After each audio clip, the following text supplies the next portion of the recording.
Greetings. This is another edition of Revolutionary Hoodoo, New Orleans Voodoo Secrets and Recipes. Come on in, all is a blessing, all is a blessing, all is truly and indeed a blessing. Come on in, come on in. Welcome. Coming back to you. Out of bondage and now I am free. Da da da da da da da da da da da da. Welcome y'all, welcome. Come on in. All is a blessing. We are not underwater. All is a blessing. We are not under threat of the hurricane. All is a blessing. But we are still in prayer for Western and southwestern Louisiana, and of course Texas, and those who are still in the path of Hurricane Laura. So be with me. All is a blessing. Come on in. Egumbo peo, egumbo peo, egumbo peo. Ancestors, we call you. Ancestors, we call you. Ancestors, we call you. Greetings, beloved, greetings and salutations, divine, all blessed, greetings and salutations. Oh, Akili Adia, just know it's coming. Just know it's coming. Hashtag just know it's coming. Hashtag I get booked. Hashtag respect the voodoo. Hashtag this voodoo is real. All is a blessing, Akili Adia. All is a blessing, beloved. Just know it's coming. It's coming.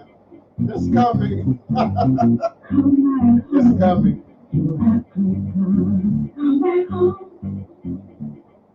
Yes, all is a blessing. Welcome.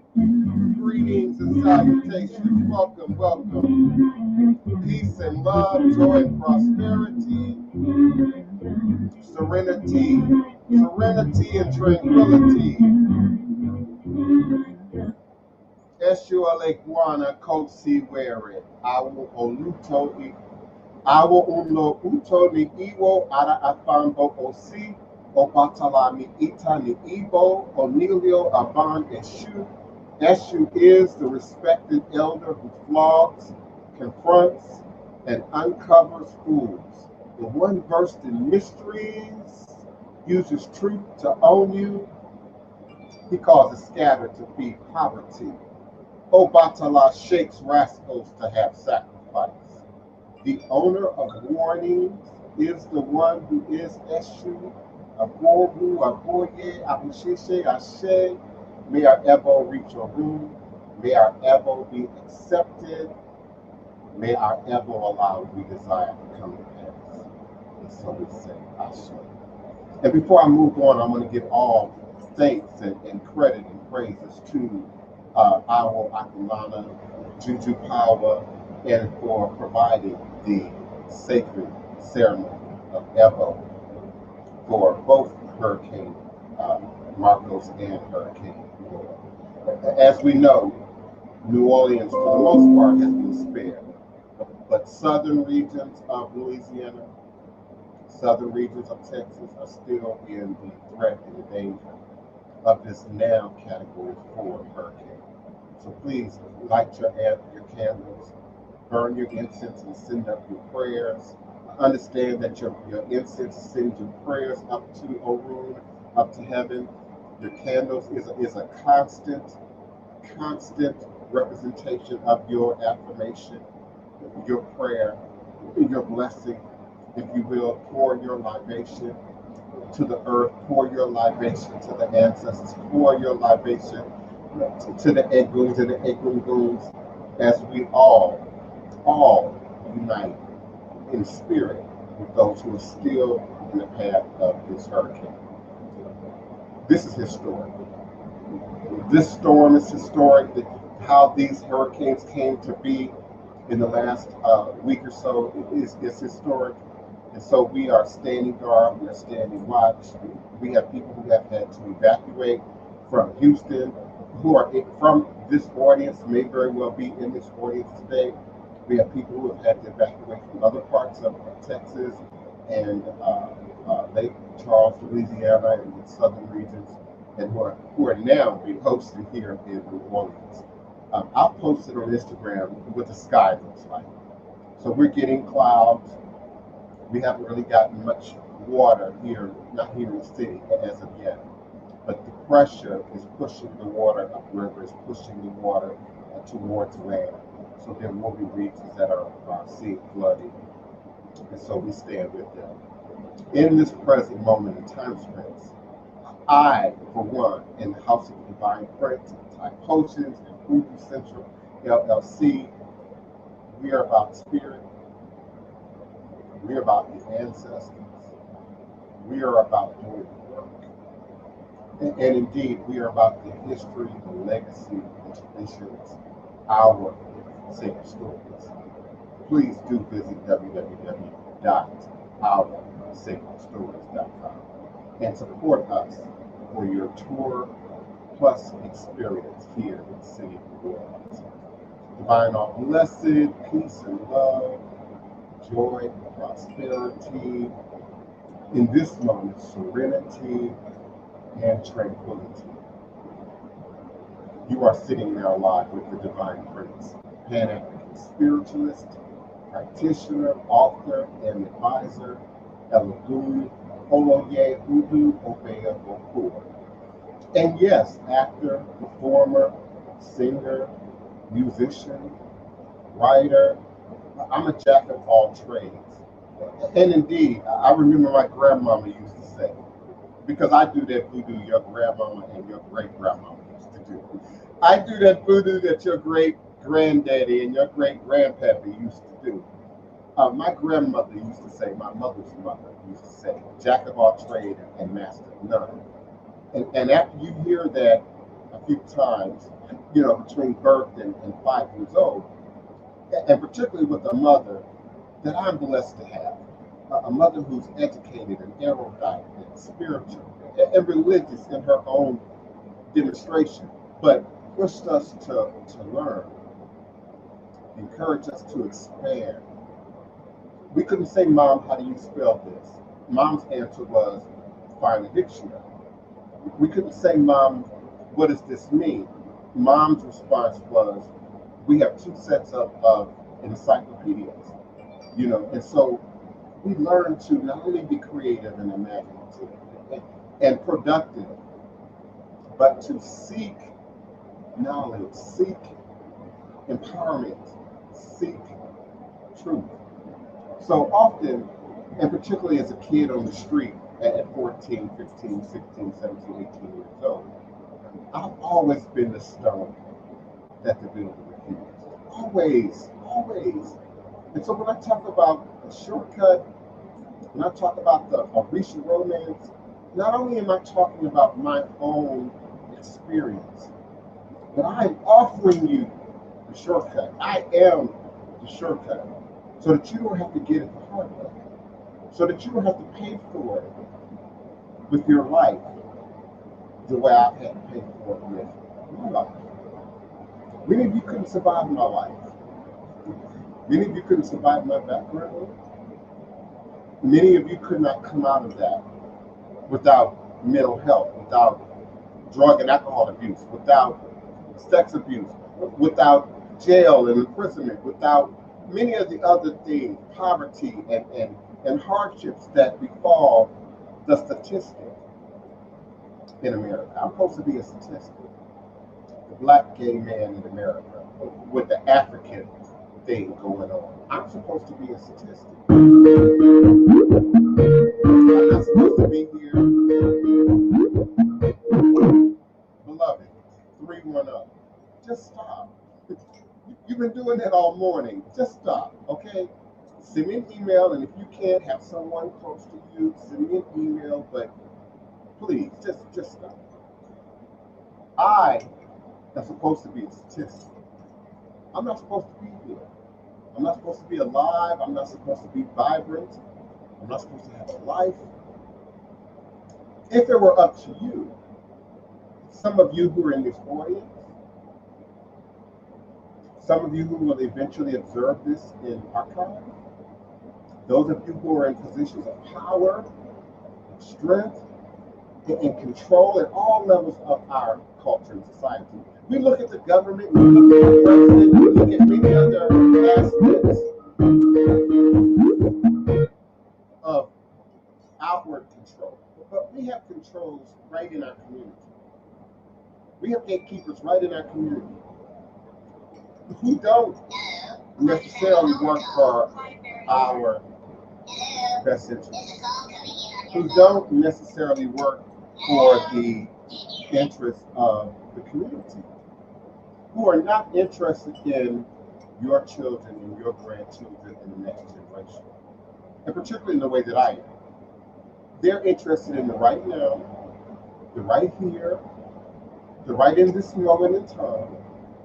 They're interested in the me, myself, and I, and they're interested in what many of us are poisoned with under Western rule and domination: capitalism, greed, carnality, feeding the flesh, placating that which is right now and in this most present moment in time and space. Not understanding that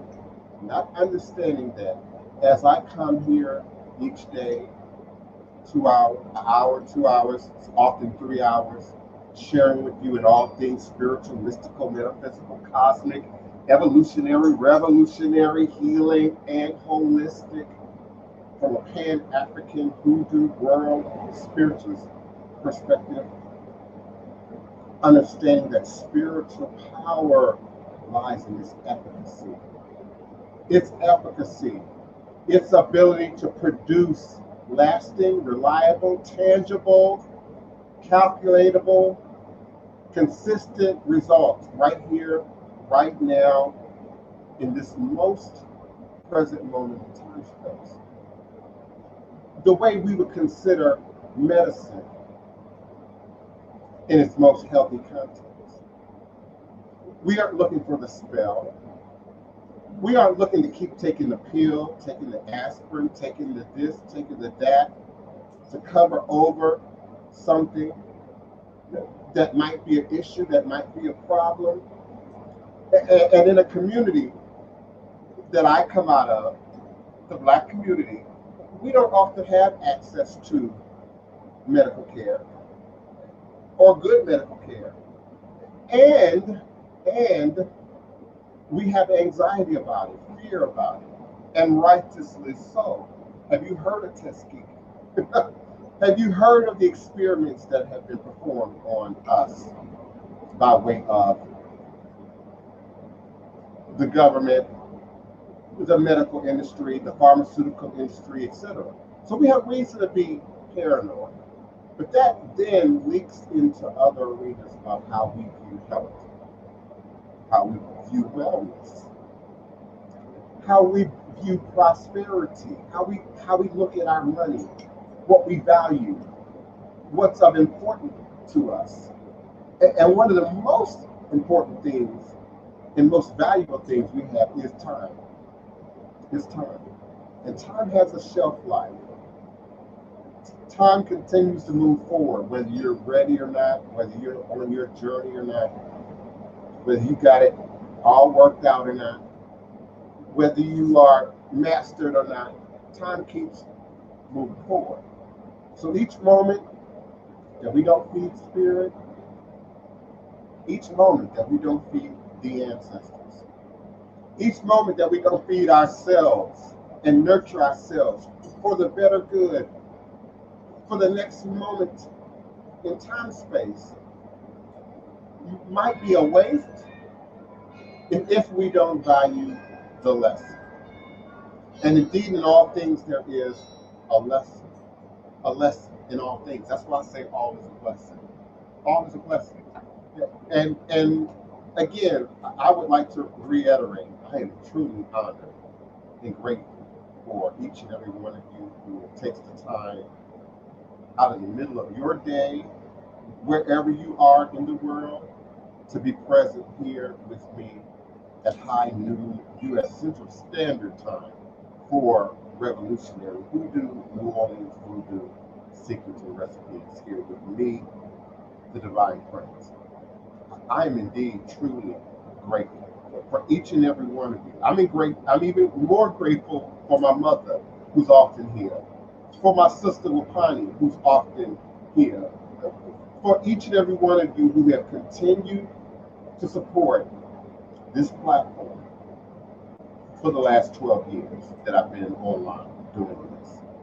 I'm grateful for my godchildren, each and every one of you, the ones who are doing the work, the ones who might be struggling a little bit with the work, the ones who are standing up in the work. I'm grateful for you.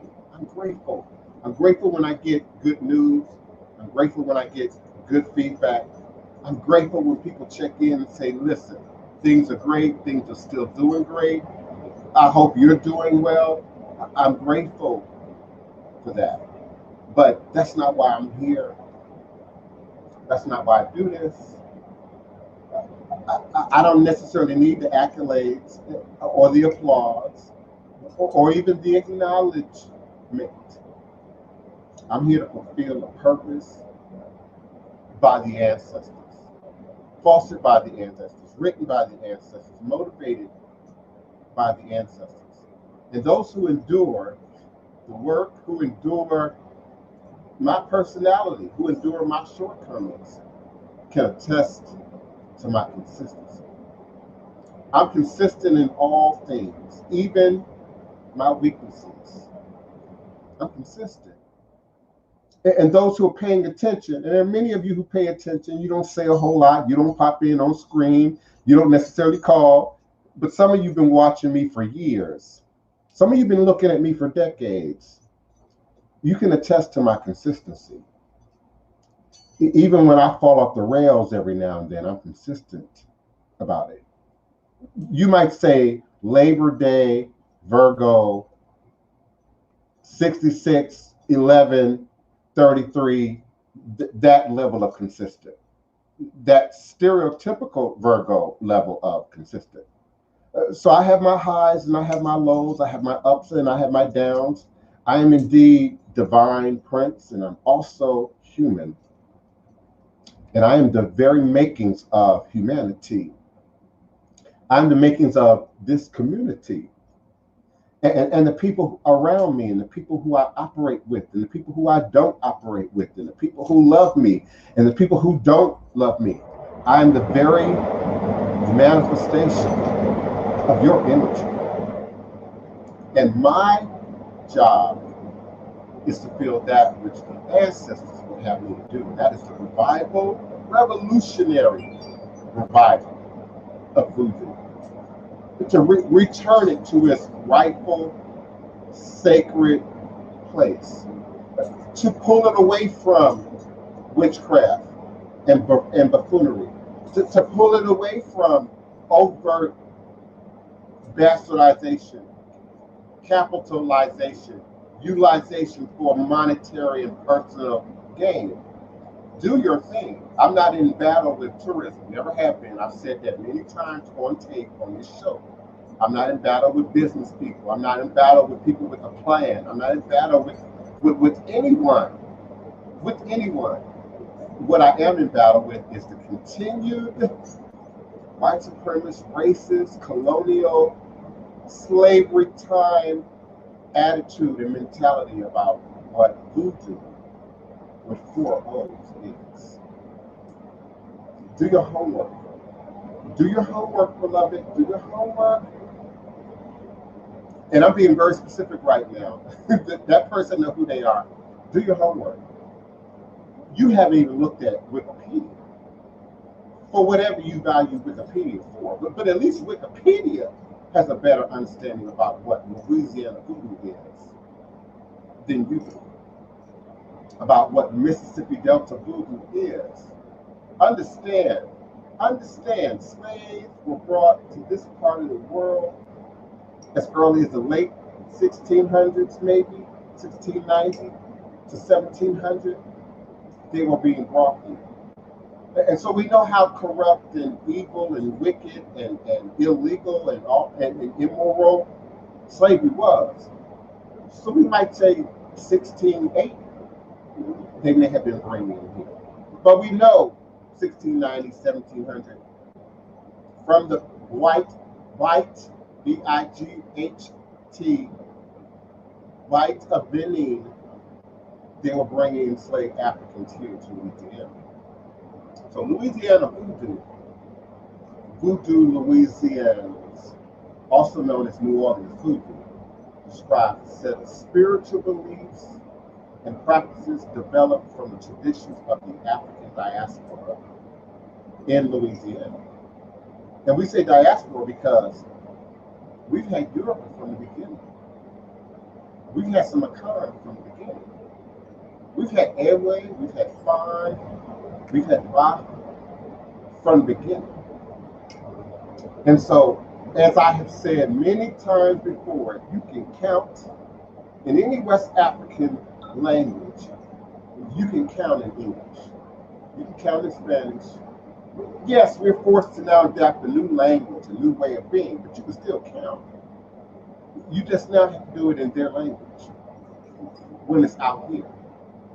But when it's in here, as was demonstrated in movies like Roots, movies like Underground, you held on to what you could remember.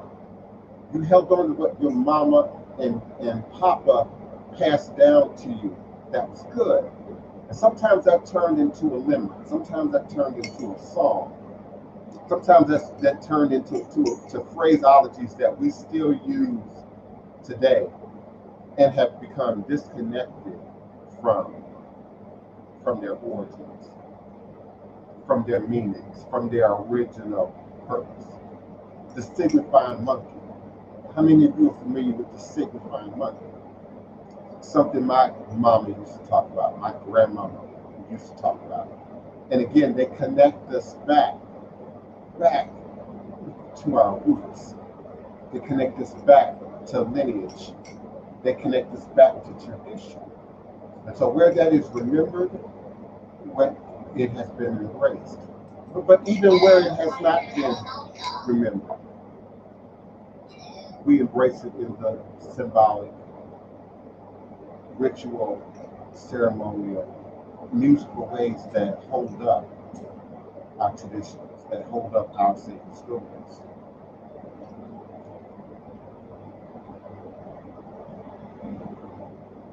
Greetings, greetings. If you have questions, comments, requests, please know that my phone lines are available at area code 845-277-9143, 845-277-9143. When you're ready with your question, comment, or request, please do press the number 1 on your telephone keypad. I'll be more than happy to unmute your mic and bring you into your conversation. You can also type your comment in the chat and just pray it out. I'll be able to see it. Give me a moment to scroll the chat and see it, and I should be able to respond to you. I pray that the volume has improved. I've actually had to mute some things because I have someone who keeps calling back to back on my Skype line, and that's interfering with not only the value but the technology. So forgive me. I pray that the value has improved at this point. Thank you, Goddess Initiative, and that you can hear me. That you can hear me now. Shamafia, one of the things about me and weaknesses is I'm aware of them. I'm conscious of them. Um, I stand up in them, if you will. And anyone who's doing their shadow work, who has done their shadow work, who's healing, who's improving, who's doing therapy to improve, to heal, to repair, to fix, is going to, you know, experience a level of domination over your ghosts, over your shadows, over your weaknesses, but you don't lose consciousness of them. You know, they say that a person who, for instance, is an alcoholic, who goes into AA, who might now be sober and might have some days and some time and some years behind them, but they're said to forever be an alcoholic. They just don't take that first drink. They just don't pick up again for that first drug.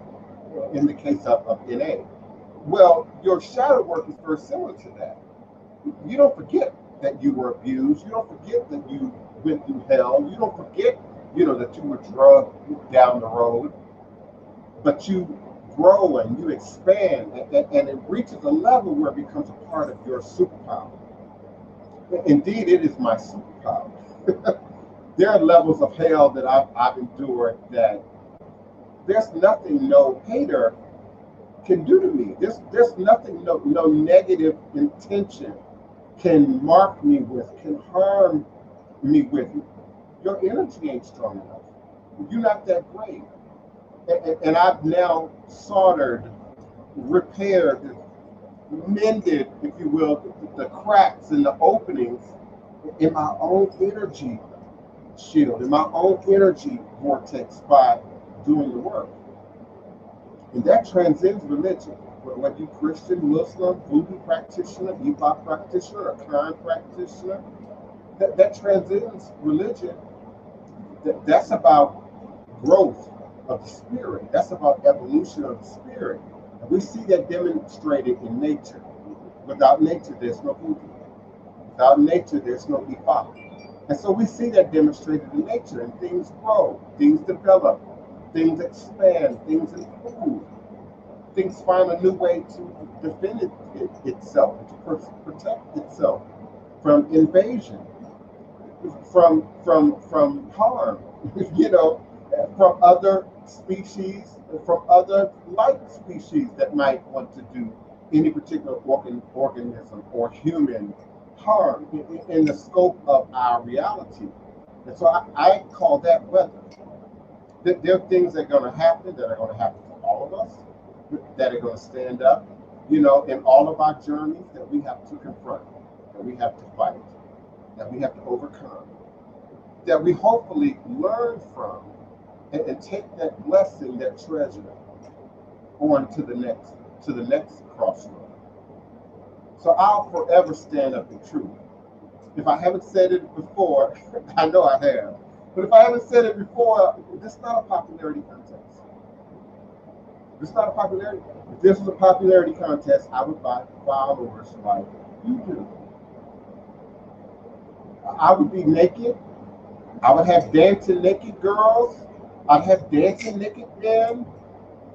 I'd be talking about tomfoolery and cock foolishness and whatever. I'd be cussing and screaming and acting a fool. If popularity was my interest. Have you seen my Instagram? Popularity is not. What's popularity? OJ was popular. What's popularity? What's popularity? Kanye West is popular. What's popularity? And you all are confusing people's wealth and success and monetary gains and career gains with popularity. Fandom is a completely separate thing from production. And it's not thought about in the process. It's not equated in the process.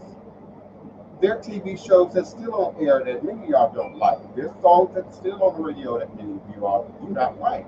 There are books that are quite successful, in the bookstore and on the market that you don't read. And because you don't know who I am, doesn't mean that I'm nobody. Because you're just finding out who I am, don't mean I just started yesterday. Don't mean I just fell off the turnip truck. Beloved. This ain't Revlon. This ain't makeup. And my resume is not fabricated.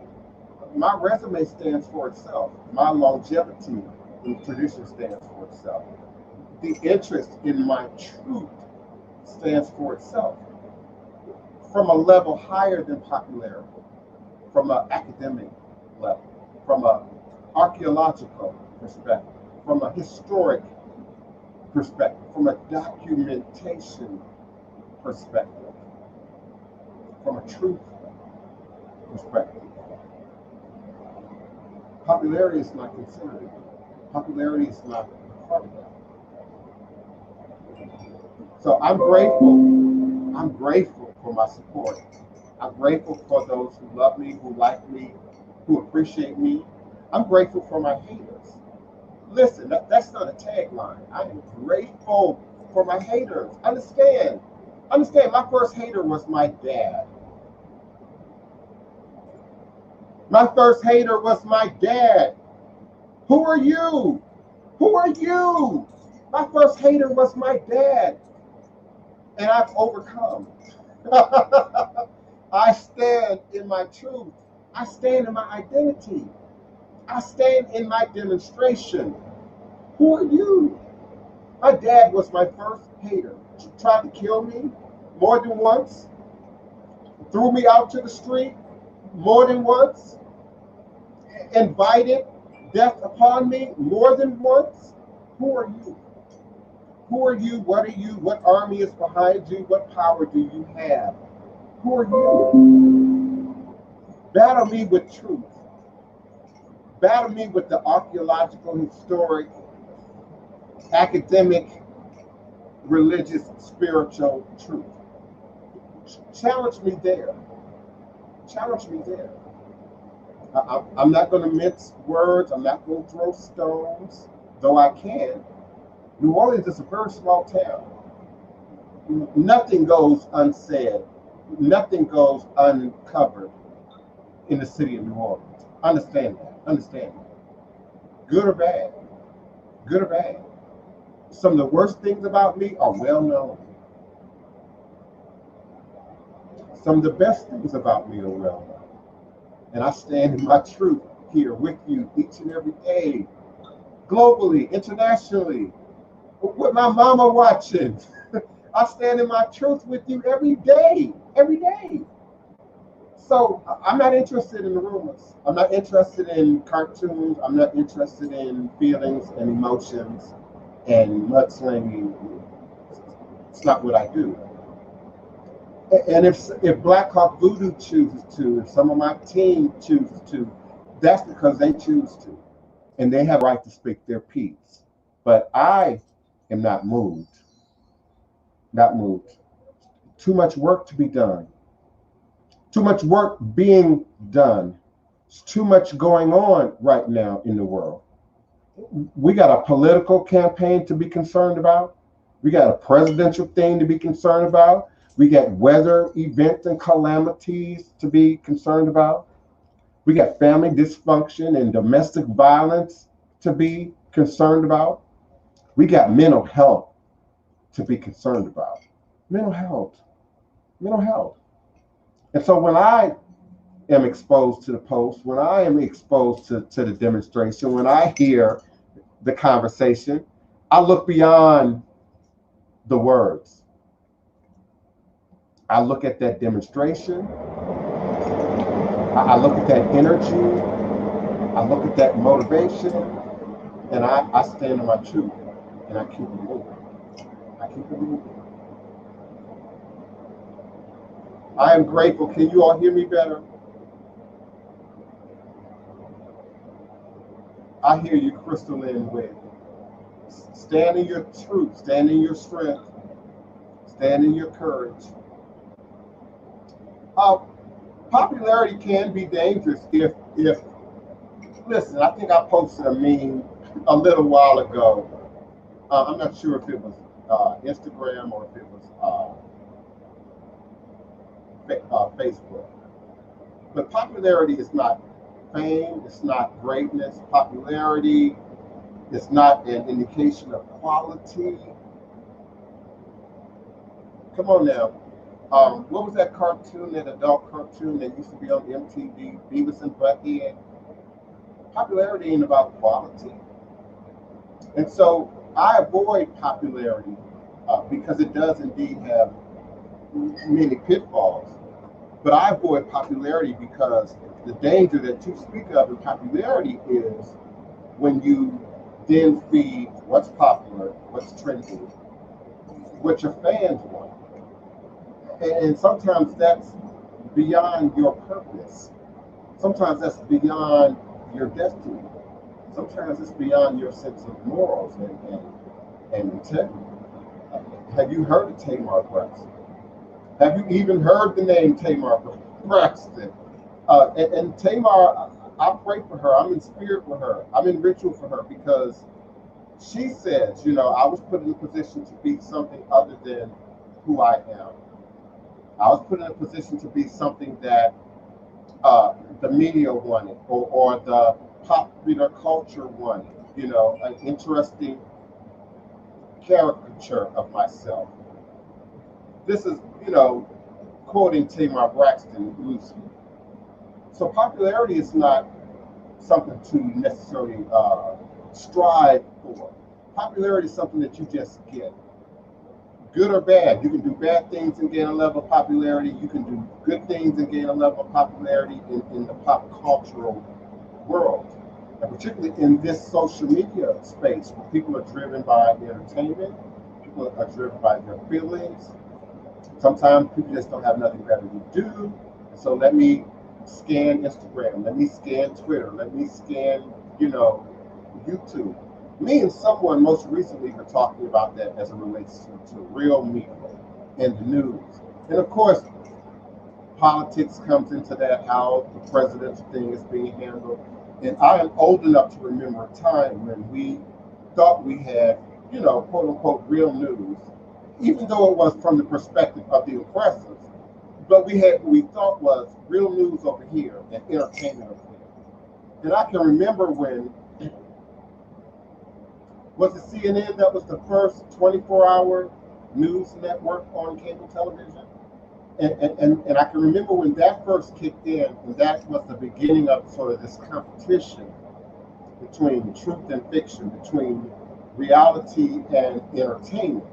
And this was before reality TV.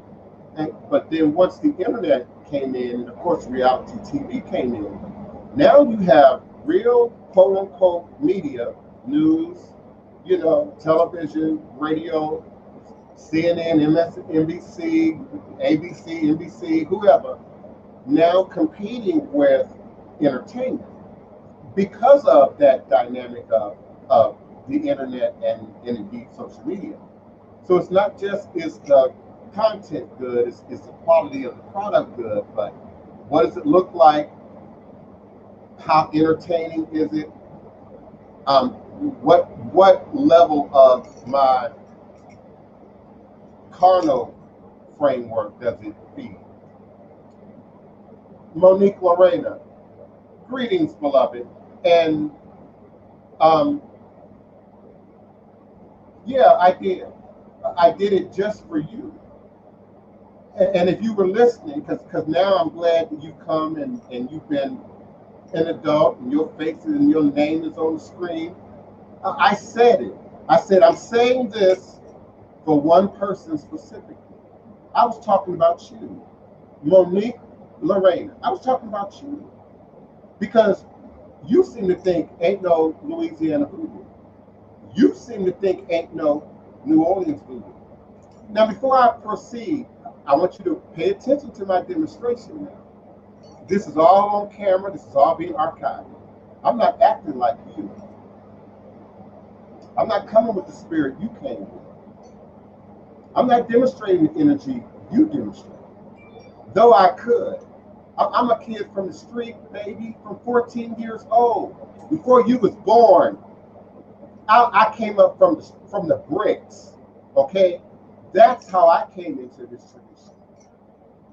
The Haitians, the Igbo, the Yoruba, they embraced me. They saved me from the streets. So yeah, I said that for you because as a student and degreed individual in Pan-African spirituality and religion from the university level, I understand, as I said earlier in the show, slavery was in Louisiana long before Haiti, long before the Haitian Revolution. Haiti didn't create voodoo. Haiti didn't make voodoo. Haiti didn't give birth to voodoo. And Haiti is not the only region in the quote-unquote New World that voodoo was birthed in. So let's say that clearly. My audience knows that. The veterans in this room already know that. The officially, technically initiated in this room already know that.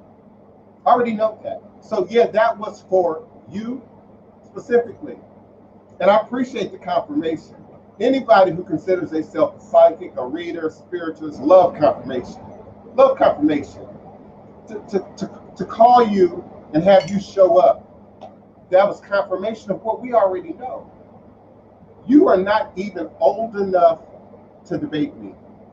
You are not even old enough to understand the people that I've worked with, the elders that are still living, that I work with, that I have a connection to. You're not even old enough. You haven't even done your homework.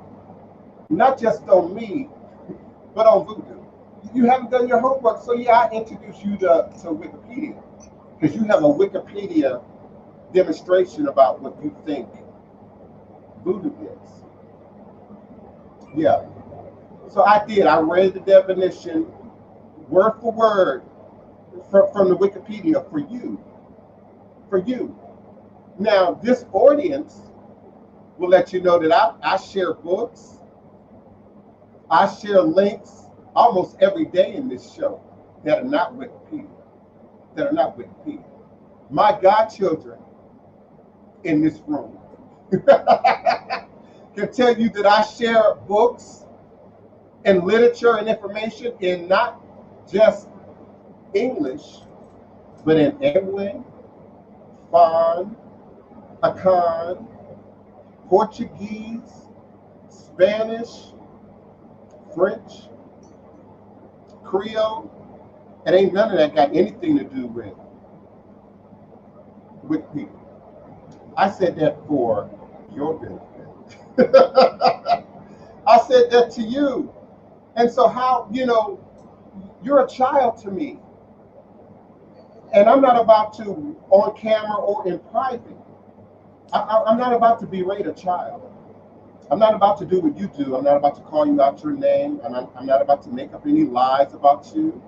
I'm not about to, I'm not about to even go there with you.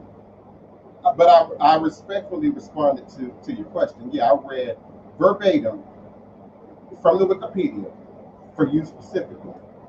AGB2, you can call me in, beloved, at area code. Oh, wait a minute. Oh, wow. My Blog Talk Radio dropped. So you can follow the link that's scrolling at the bottom of the screen, and you can come on screen or come on camera.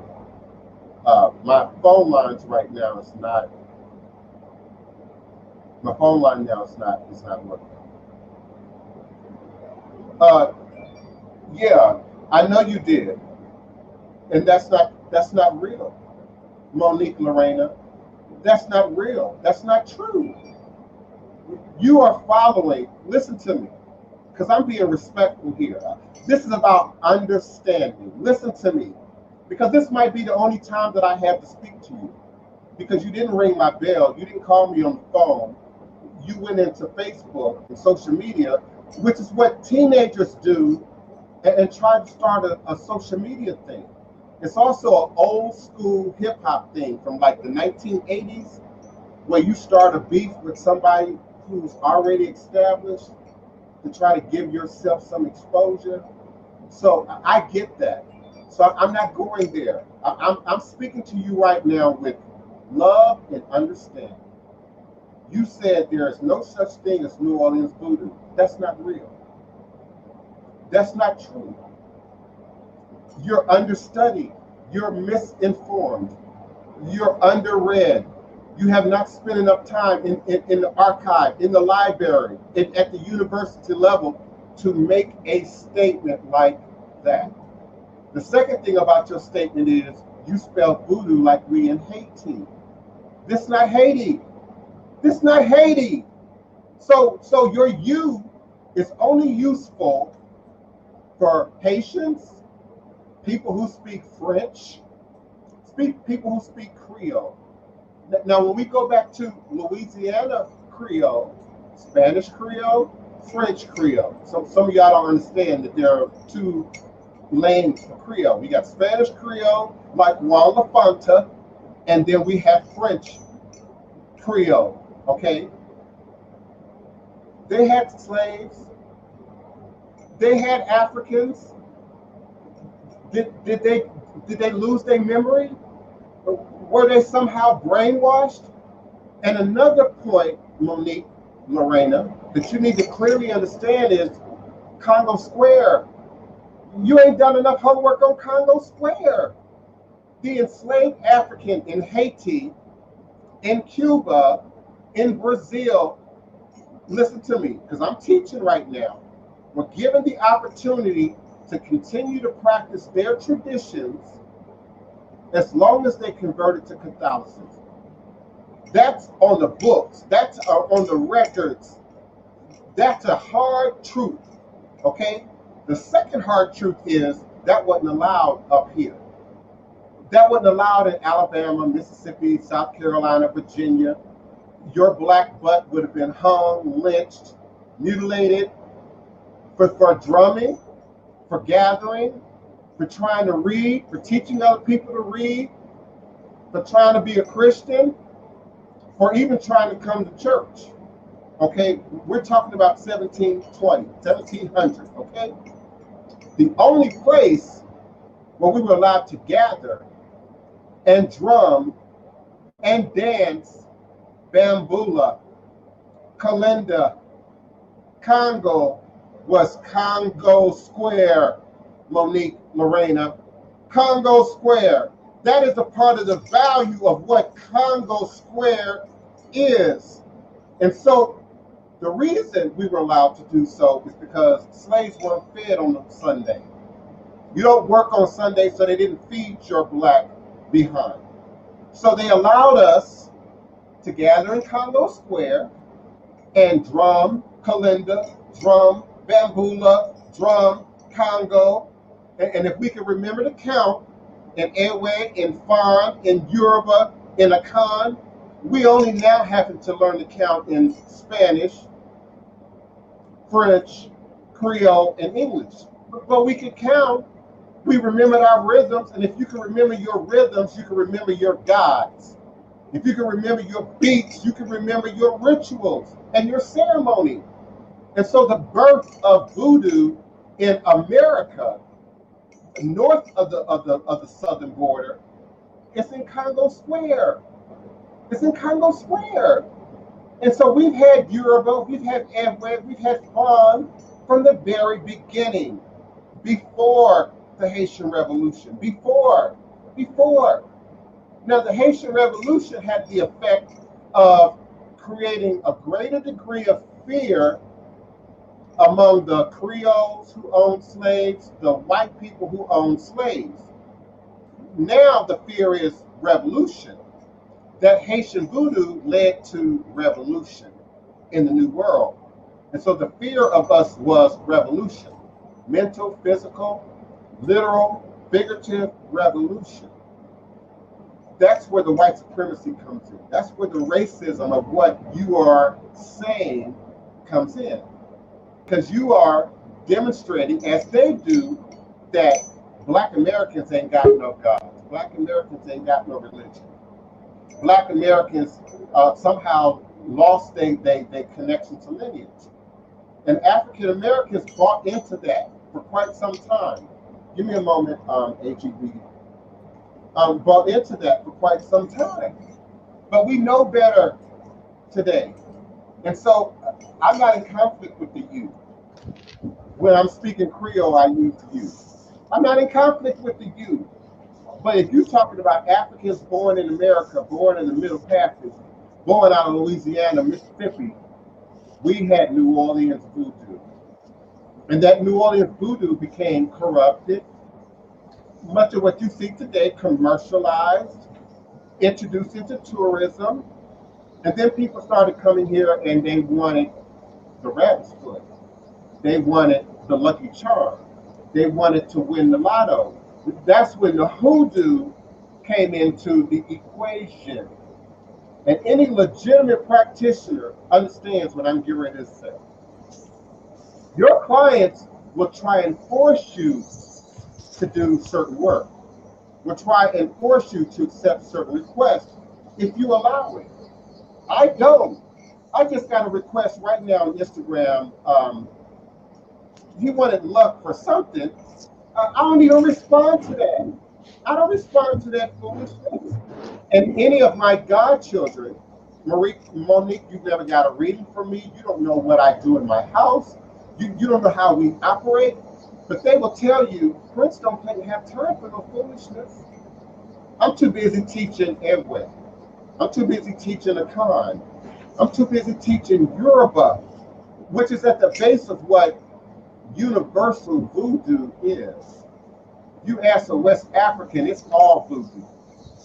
They don't care if it has a U in it or not. It's all voodoo, especially if they've been Christianized or Islamicized. It's all voodoo. But what's specific, what's authentic is ethnicity. It's ethnicity. So I'm not in conflict with Haiti. I'm not in conflict with you. I'm here to make sure that Akan and Fan and Ewe and Yoruba and Nago tradition, West African tradition, gets its due voice here in the city of New Orleans. This ain't about performance. Some of the people who are motivating you are interested in performance. Gigging, money. That ain't what this is. Greetings, A. Welcome. I don't know your name because all we got is letters. Is it possible?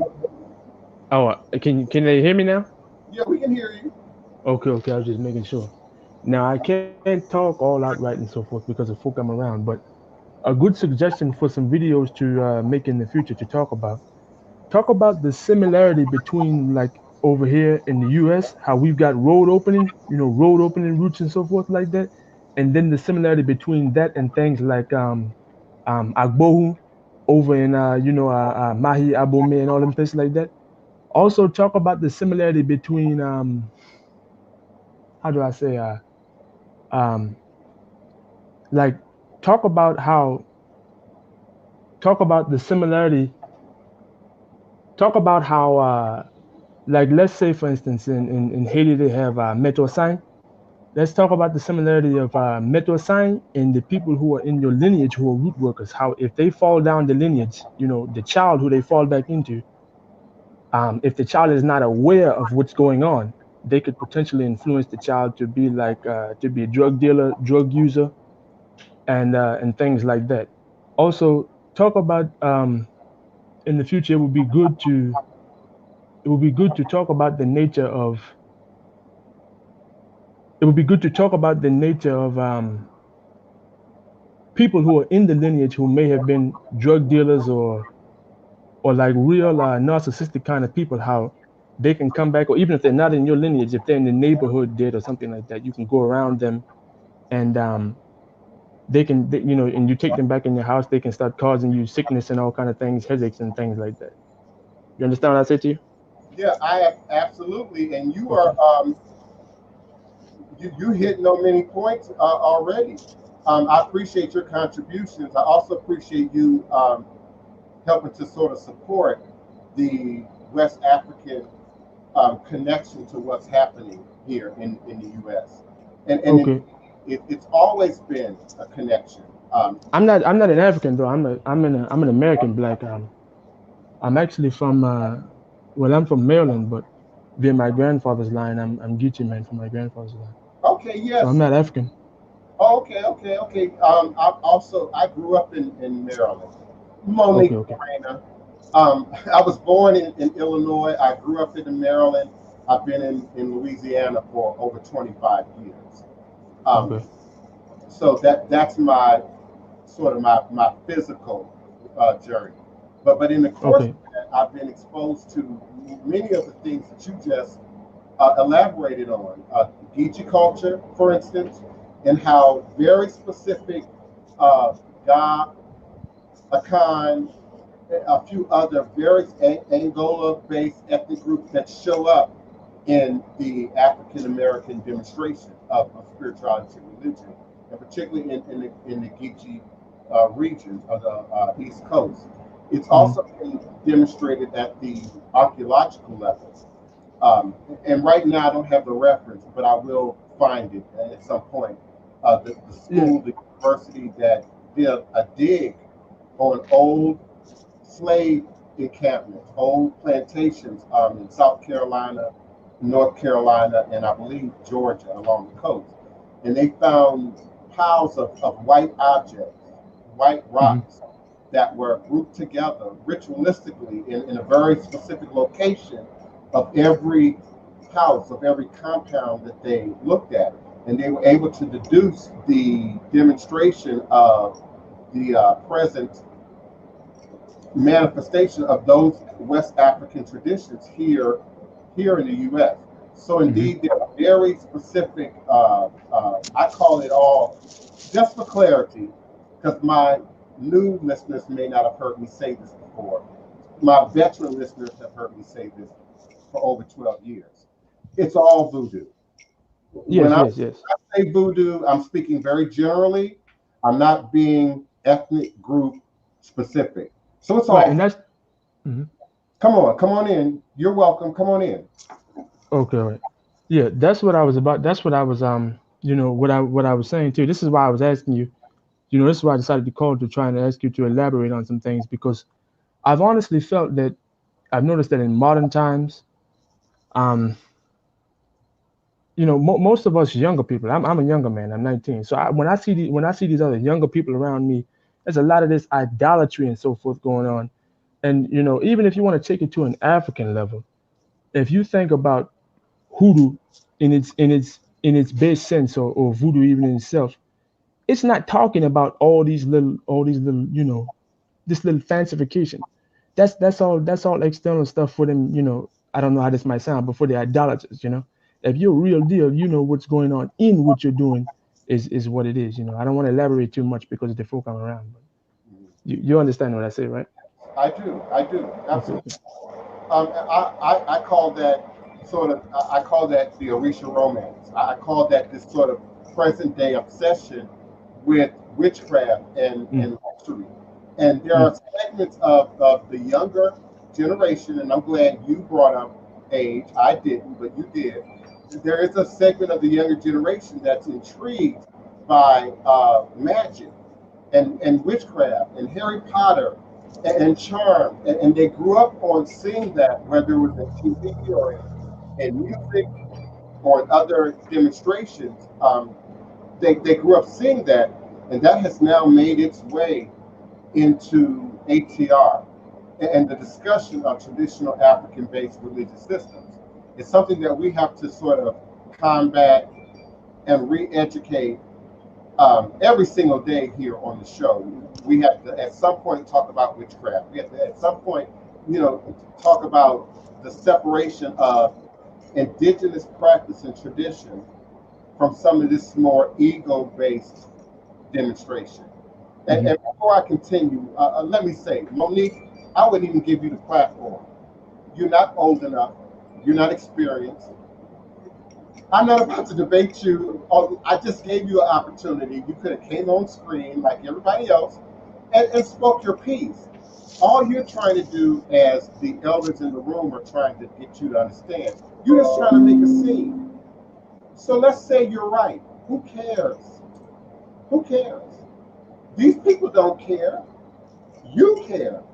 So go sit down somewhere and be in your feelings and let these adults have their discussion, enjoy their journey, expand their consciousness, and you go be mad somewhere over to the left. But thank you, brother, for calling in. Yeah, there's a mixing now of what I call Babylon and witchery and ego, which is really operating from, what some religious folks call the flesh, from the carnal level. That Could I ask? are part of our nature. Mhm. Could I ask a few more things, like suggestions, I say, to that could be talked about in the future? Sure, absolutely. Yeah, it was just, I just figured people might be interested in these topics.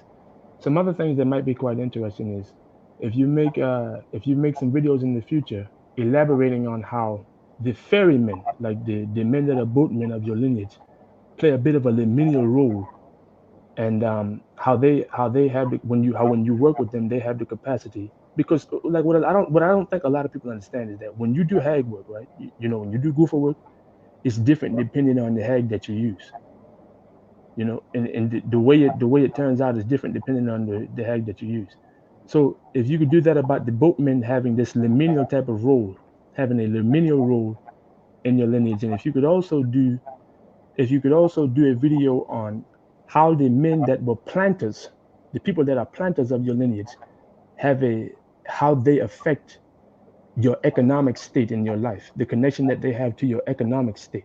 Because I hear so many people now, like I said, a lot of these things I have received through contact with my grandfather. He's been dead my whole life, but through contact with my grandfather, the Geechee man, he instructed me that he revealed to me the mystery of all that, using rice for money and green and all this talk, but nobody ever explains why it's the case. Nobody ever explains the nature of its connection to the principle of fertility, the natural principle of fertility, and how that relates to your economic state in life. Yes. But if you could do that, and also if you could talk about how when the people who come from a line where there were goofer men or hag workers in their line, how they tend to be very connected to and attracted to ancestral principles. They tend to be very connected to history, and they tend to love the past. But that's all though. I'll get off from here. No, you're doing great. I wish you would say more. You're really confirming many of the things that I say and talk about and that we share here on the show. You appear to be a new caller, and I appreciate you. I really do. I Well, was can I? Mm. I was thrown just a little bit at first by your accent, and then when you made it clear that you were Gullah Geechee, it showed. It comes through in your accent and how you articulate. And so Mhm. we appreciate that. I'm enjoying just hearing you. But I spoke just a little bit earlier in the show about our connection to nature. Mhm. There really is no voodoo or indigenous spiritual practice or tradition that does not involve nature. Mhm. And not Mhm. just, you know, Can I elaborate a bit further on that to help us African Americans understand something? Would you yes, mind if I elaborate a bit? I I wish think you that one thing now, again, hold as I said, I'm a young man, so I don't want to I be as wish if I know so much. hold on. I wish you would elaborate as much as you want to. Stop feeling as if you are limited in your time. Mm. Speak your piece. All right. Well, I'll say this. One of the things that we African Americans tend to ignore today is that back in the days, okay, in Africa and other places where they may have had all these different voodoo or osa or whatever that survived, that was there. But in America, once we got here, we had hag work and goofer work. We recognized the divinity in the individual. These people that were dead and passing around us, these were all we had left. These were all we had to harken back to. What your grandmother, what your grandfather gave you, because you were, excuse my language, you were a poor ass nigga somewhere, and you didn't have all this fancy stuff. So you had to be real, with what you had. You couldn't be all fanciful. But I do want to get off from the place, Father, because I just wanted to ask those basic things, though. Yeah, I appreciate that. And you've asked a lot. Each question you asked, I could do an entire show on. I wanted to particularly speak to that relationship with rice, Mm-hmm. prosperity, beans, the crops, the Mm-hmm. ground. Again, it goes back to there is no voodoo without nature. It goes Mm-hmm. back to what the Yoruba call ewe, or Mm-hmm. your herbs, the connection to the herbs. So it is about growth, expansion, Mm-hmm. evolution. It reminds us that we are not so different from nature itself, whether it is the Mm-hmm. plant or the animal. The animal, whether we're looking at voodoo or Judaism or the Old Testament in the Bible, is a Mm-hmm. substitute for ourselves. If Mm-hmm. you believe the Christ myth, that Christ was a substitute for the lamb is a substitute for ourselves. So Mm-hmm. we are healthier when we ingest plants and fruit and grains, the things that are indeed natural and akin to nature. We are Mm-hmm. not as healthy when we take in what's artificial, Mm-hmm. what's been synthesized, what's been manipulated by man and Mm-hmm. crafted by man. And so we could look at that literally and figuratively. We can look at that in terms of being a planter, being a farmer, being a producer of crops. But as you suggested, also seeing that show up in your finances, seeing that Mm-hmm. show up in your career, seeing that show up in your love life, seeing that Mm-hmm. fruitfulness show up at every degree of your being. Mm-hmm. We leak, Leak, we leak our truth in our demonstration. That means that what we believe, what we truly believe and understand, is going to show up in how you act, how Mm-hmm. you demonstrate, without you saying it. So we understand dark energy, negative energy, Mm-hmm. channels, things that are wicked, Mm-hmm. and you can't mask that. You can't hide that. Mm-hmm. There is no evil in nature. Mm-hmm. There is no wickedness in nature. Like my father used to say. My father used to sit over. He used to sit on his step and he used to sing an old song. He used to say, "Get on the phone and call your massa and your mama and your papa too." That's what we forget today. Everybody wants to be one-sided. They don't want to give their whole heart to God. But I want to get off of here though, Father. I just wanted to give my little piece though. I do thank All, you for allowing me to come on the place. all is a blessing. All is a blessing. All right, good one. All right, good Father. Shari Montgomery, absolutely. You can direct message your questions here. You can pop in on screen. Um, I'll respond to your questions. No problem. And forgive me, I'm just a little bit behind on the chat. It's difficult for me to kind of talk and scroll the chat at the same time. Yeah, I am. I don't even know who Monique is. I don't know who Monique is. I don't know where Monique came from. I don't know what Turner truck she just fell off of, and she certainly knows nothing about voodoo. Nothing. Your point about Congo Square, that's for people who don't understand the history of Congo Square. Of course, La Place Congo was called something else back in the day. It's also been called Beauregard Park, of which Congo Square Preservation Society, Luther, Mama Jamila, Denise August, Denise Graves, myself, and many others fought to have that name changed and put on a plaque. So don't you can't you're not old enough to debate me even on the history. You're not even old enough to debate me on what's really happening. Beloved, go get some information. And when you get some information, improve your position, improve your demonstration, and improve your life so that you don't have so much time on your hands to be motivated by foolishness. And the two wicked witches who are behind you, we know who you are. One of you never says anything, but I know who you are, beloved. Beloved, I should post a picture again of you and I together. Um, and the second person, go be Haitian. I'm speaking to the two wicked witches behind Monique. Go be Haitian. Go to Haiti. Go into Haiti. Go find you a Haitian husband. Go be Haitian. I'm not in competition with being Haitian. I'm not in competition with Haiti. I'm not in competition with Cuba. I'm not in competition with Puerto Rico. I'm not in competition with Brazil. And I resent the idea that you all keep reinforcing that African Americans, Black Americans, born here in this country, have no roots, have no culture, have no tradition, save that which we have to go by outside the country from somebody else. An accent does not make for the truth of who we are. We have our own accents. Thank you, Gullah Geechee Nation. Thank you, the Deep South.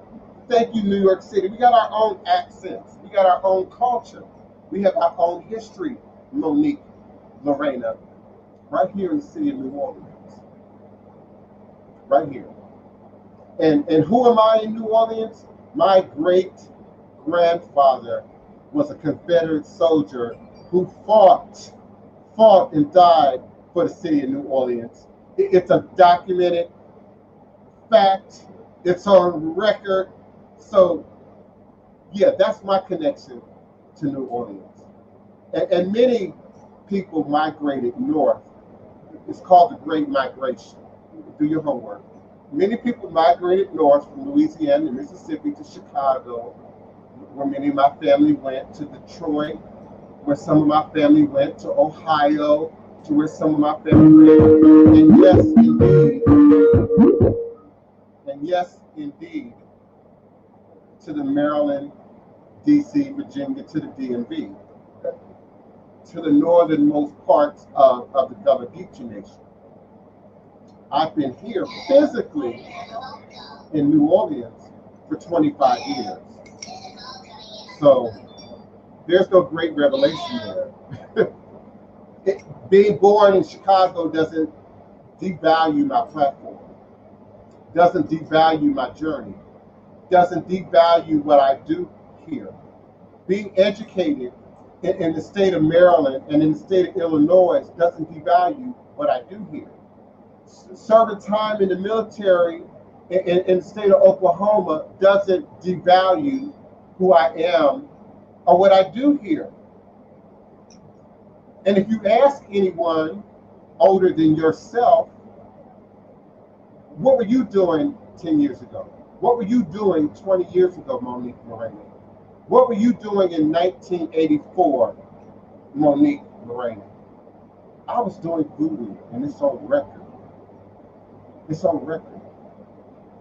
And many people who've been a part of my journey are still alive, still living, still support me, and I'm looking at you right now. You better watch your step. You better be careful. This room just told you that they don't accept disrespecting elders like that. They don't. And many of the people here in the city of New Orleans are looking at your demonstration. Now, you got a few that might kiki and might laugh and might think it's cute. But they're not going to back you publicly. They're not going to back you in the real world. And many of them have already cut you off at the pass. They've already cut you off before you even have an opportunity to move forward. So your demonstration is what it is. Public clown, disrespecter of elders. Y'all know she disrespected Denise Augustine, who appeared with me in the documentary Buried Girls with Don Wilder. Very disrespectful. Denise Augustine in her 70s. How do you do that? How do you do that? All because she wants what? My journey, my platform.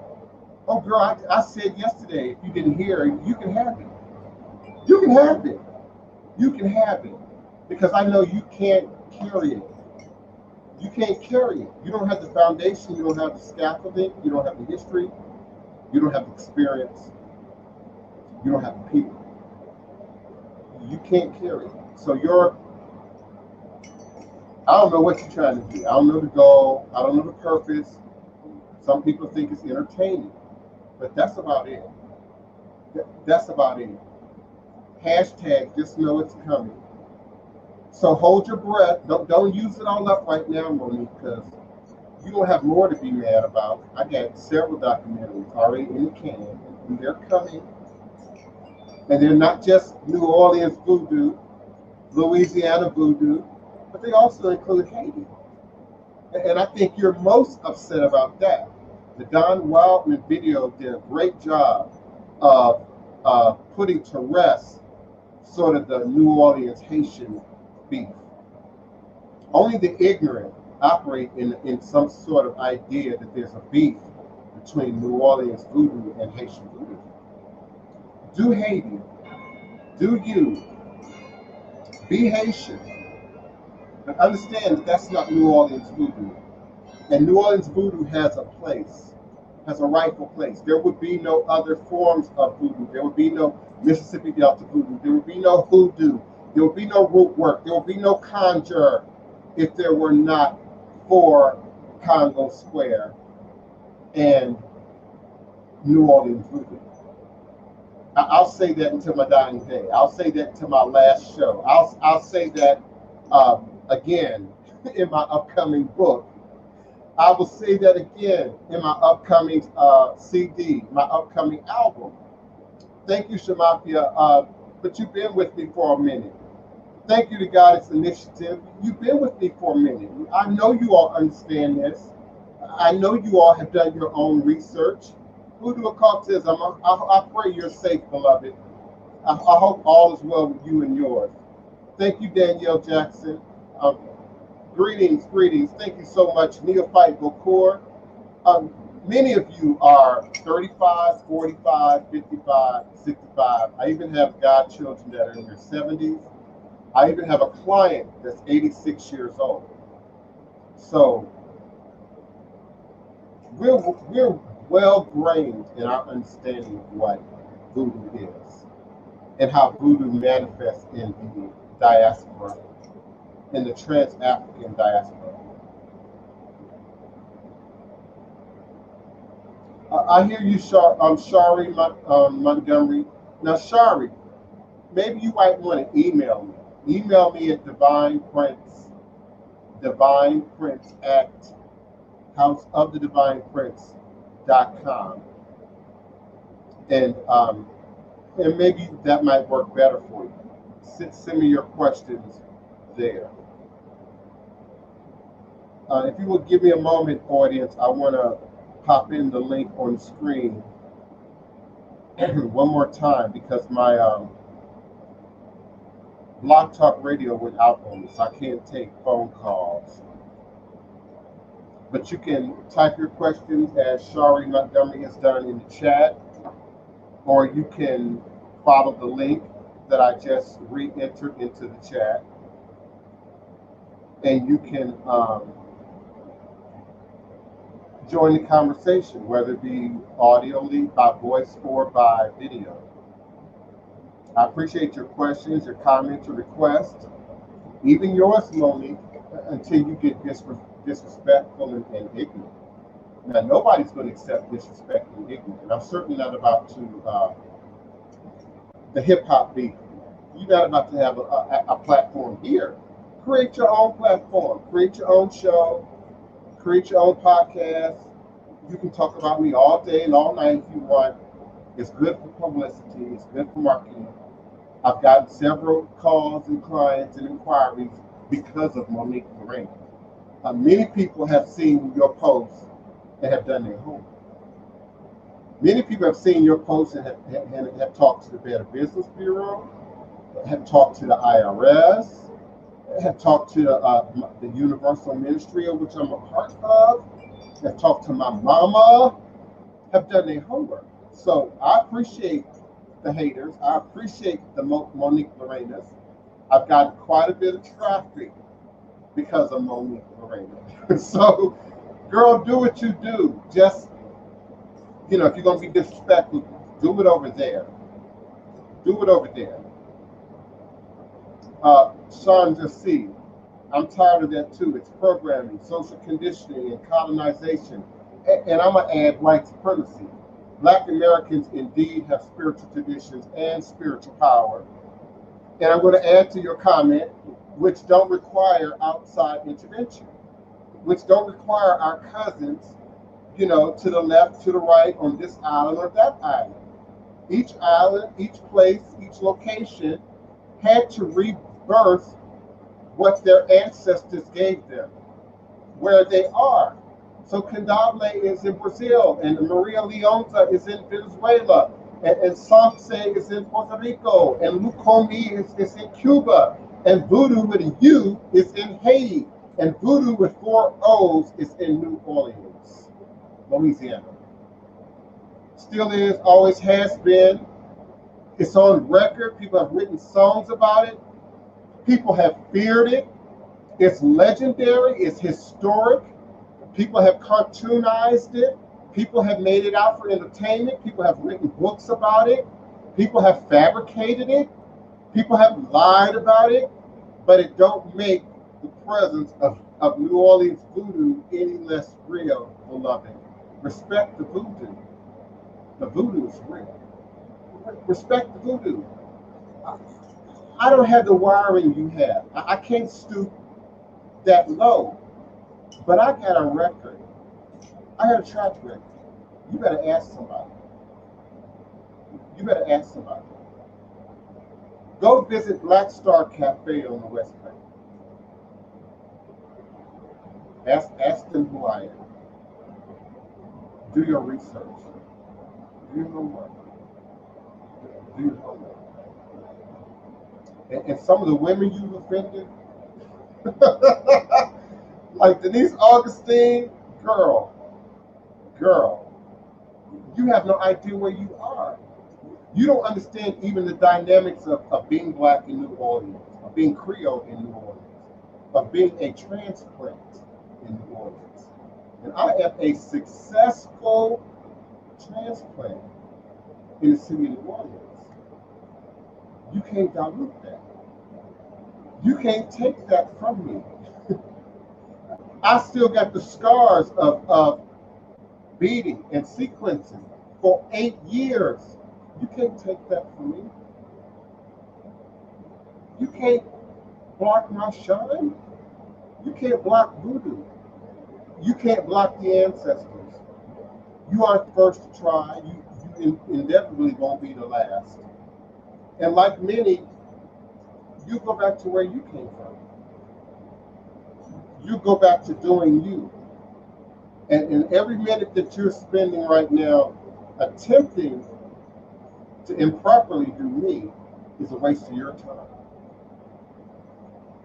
and a source of empowerment for me. I draw energy from you.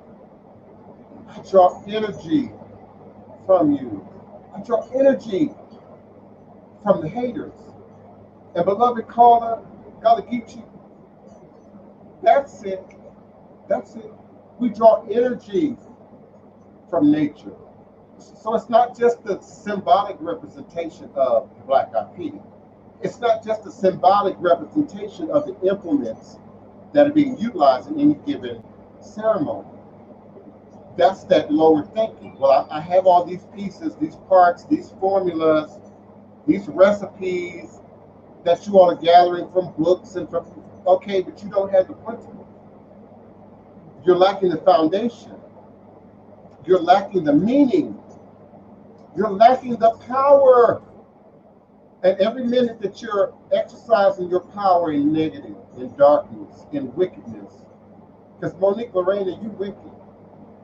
You just wicked. You wicked. You evil. Your platform is not moral. Your platform is not integritous. Your platform is not based on any facts. You just wicked. And nature has its way of regaining balance. Water seeks its own level. Nature seeks its own level. So I draw power from all things. That's why all is blessed. Everything works for my good. That's why it's all is blessing. Anything that the devil intends for my harm the ancestors reshaped for my good. That's why it's all is a blessing. So carry forward my name, carry forward my legacy, carry forward my history, carry forward my resume, carry forward my track record. For indeed, all is a blessing. My veterans will tell you, Brent invites that every day. Brent's been inviting people to do their homework on Prince since the first time I came and did this. You're not new. You're not new. And what you're going to find is one person. One person. And when you read what they have to say, they might be dealing with the same mental health issues that you're dealing with. Did I say that out loud? Yeah, I did. You're dealing with something. Watch your step. Watch your step. There are elders in the community, women, who've already done readings on you, who've already looked into the well of spirit. You're not well. Check yourself. Check yourself. Invest in your health. Invest in your health, Monique Lorena. Invest in your well-being. Invest in centering your head. Ave ten. Invest in Maureen. Invest in consciousness. Invest in education. Right now, you're planting seeds of evil and darkness that will only reap in your house. In your house. My corn won't be touched. My rice won't be touched. My harvest won't be touched. What's for me is for me. What God has for me is for me. Granbois, Mawalisa, what they have for me, Olodumare, is for me. I'm not in competition for what's for you. It's a waste of time. Waste of energy. I stand in my own truth, in my own seat, in my own house, in my own temple, in my own space. I stand in my truth, beloved. I stand in my truth. Yeah, she wants attention, and I'm not about to give it to her. And one of the wicked witches who is behind her, in a little conversation that we had some time back at a coffee house, so she know I know who you are. She said that. She said, well, we, meaning those who are African American born, but have this sort of attachment to the Haitian community here in New Orleans. So what she said was, what we want is what you got, meaning publicity, visibility, being documented, being on History Channel, Nat Geo, the Travel Channel, PBS. What we want is what you want, what you got. That's what she said. But where are you when the work is being done, Monique Lorena? Where are you when the work is being done, beloved elder who's pushing her, who needs to be more concerned about her thyroids than me? Focus on you. Focus on you. Rebuild that community. Rebuild the Haitian Voodoo community. We've lost a great elder, a great leader in Fanfan. I have much respect for Fanfan, and you know that. You are one of the people who saw me perform as a priest, as a Hogan in Fanfan ceremony. You were there. You were there. And there were other people in our community who were there. Ina Fricknick, she was often there too. So we got witnesses. And so you saw Papa Fanfan perform. You saw Papa Fanfan drum. You saw Papa Fanfan trance possess Ogu every now and then. But you also saw me operate as a full priest within his space. You were there when he said in ceremony, With Ogu present, you hold the Asan. You already hold the Asan. You were there, beloved elder. You were there. Just like you were there in Congo Square when Dagbo Honan said king and leader of New Orleans Voodoo. You were there. And many other elders were there. And when I say elder, I mean 65 and older were there. And so I'm not moved by her need for attention. I'm not moved by her need for creating more dark energy, negative energy in the New Orleans community that we really don't need. If anything, we need to be coming together now more than ever. The New Orleans Voodoo, the Haitian Voodoo, me, Kalinda, Brandy, Sally Ann, Quint, all the black leaders, we need to be coming together to protect what belongs to New Orleans, which is New Orleans Voodoo. It's just as much as an important part of culture and tradition and tourism here than anything else. It's just like music, just like food.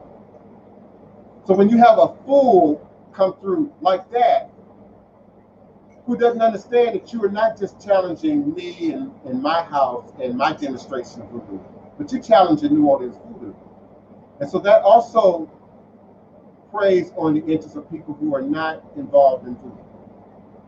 Tourism, restaurants, hotels, politicians, leaders, community activists, cultural representatives. So you ain't just, listen, you're not offending me. You might offend my wife, or you might offend some of my friends, but you haven't offended me. I'm not offended. I already told you I'm motivated by your energy, motivated. My phone is ringing off the hook right now. My Skype is going off. I keep having to mute. My phone keeps ringing. Thank you, Monique Lorena. Thank you, girl. Come on in, Neophyte Bokur. Come on in, beloved. Yep, just here to do my regular bomb drop and run away. I was wondering how many people know anything about Utah. Utah is one of my favorite places to not like, and I'm gonna say that very kindly, because nobody's really done anything to me about Utah. But I'm not a really big fan of Utah, mainly because it's a whole state founded off of a religion. Off of a weird religion at that, to be honest with you. Yes. Yes. Now, as far as I've gathered, black people, we got plenty of that. We got plenty of culture. Hell, we could have did it with Christianity. We could have done the same thing that the Mormons did in Utah and build up a whole state. I say, technically, Louisiana is that. Personally, it has enough space.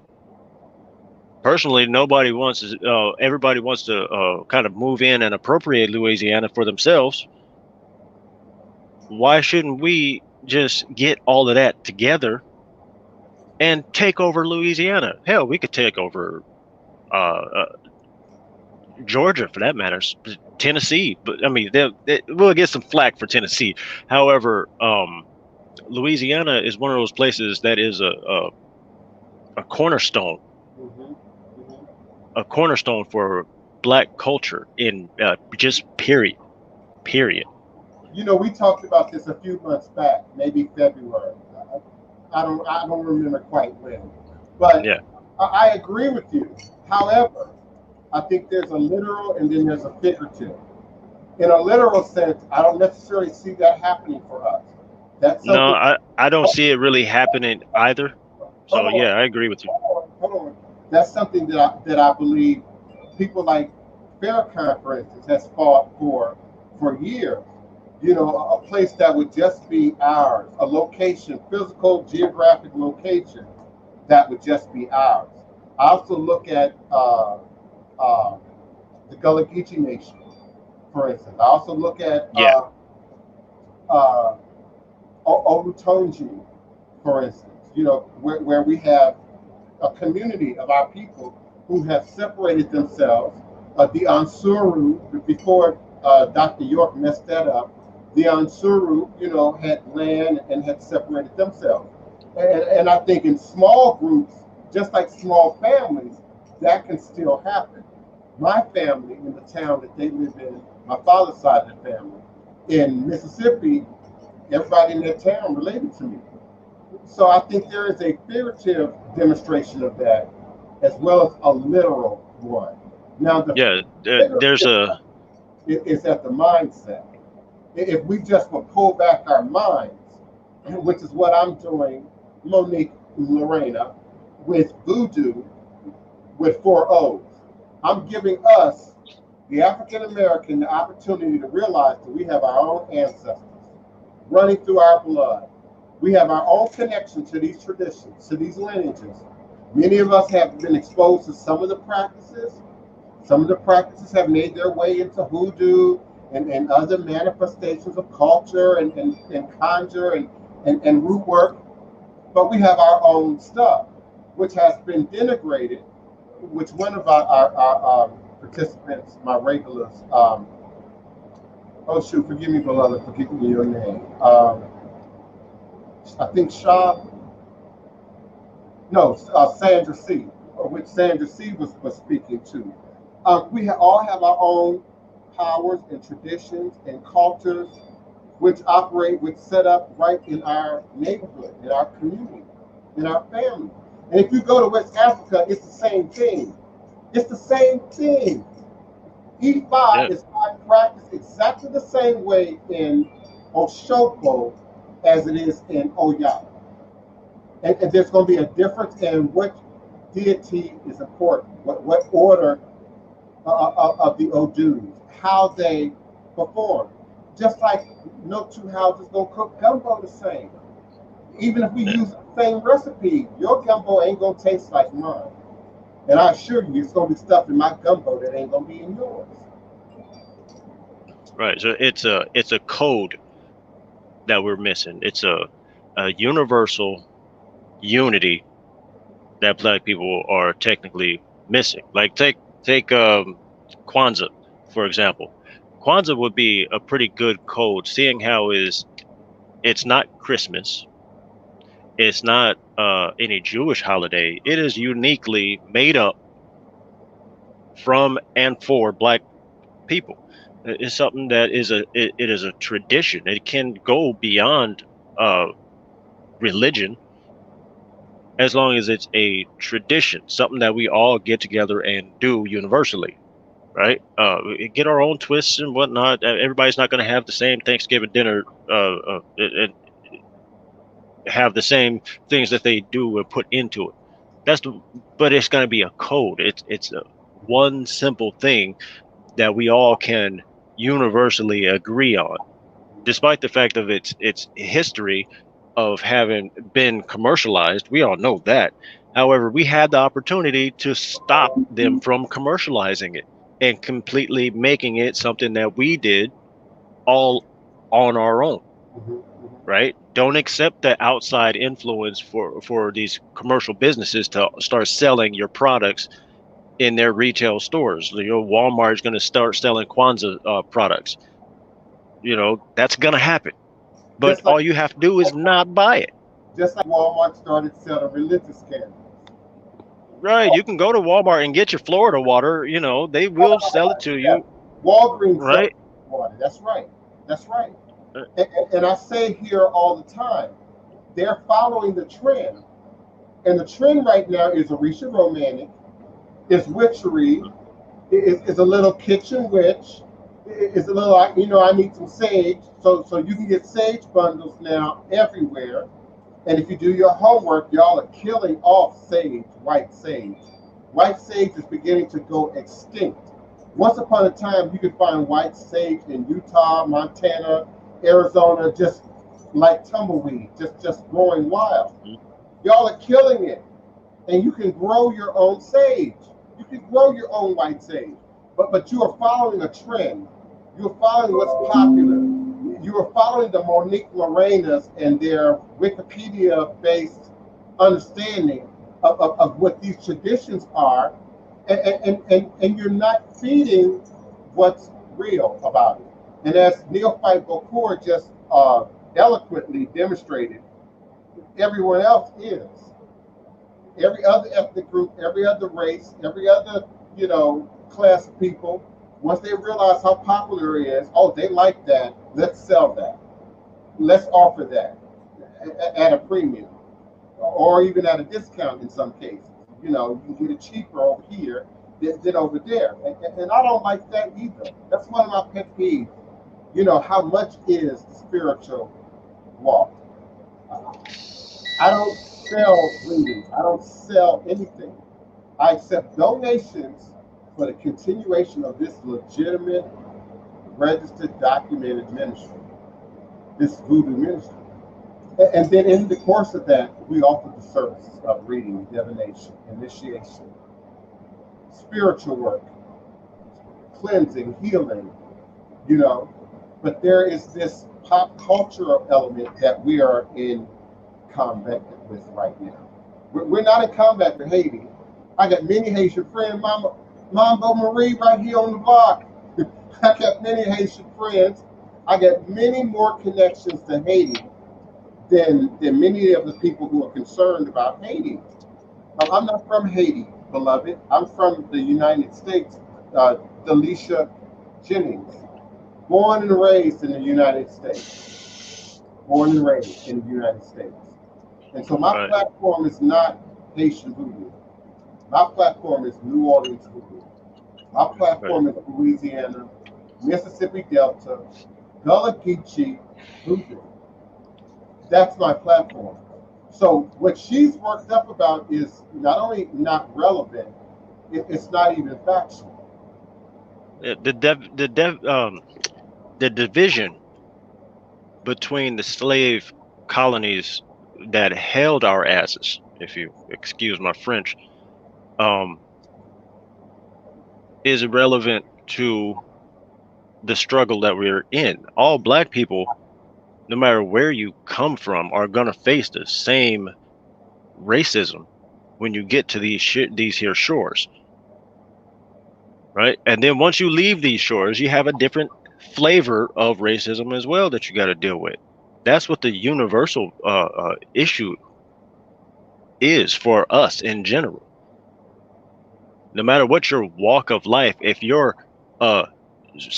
don't pass that brown paper bag test, first off, you're gonna run into the same problems.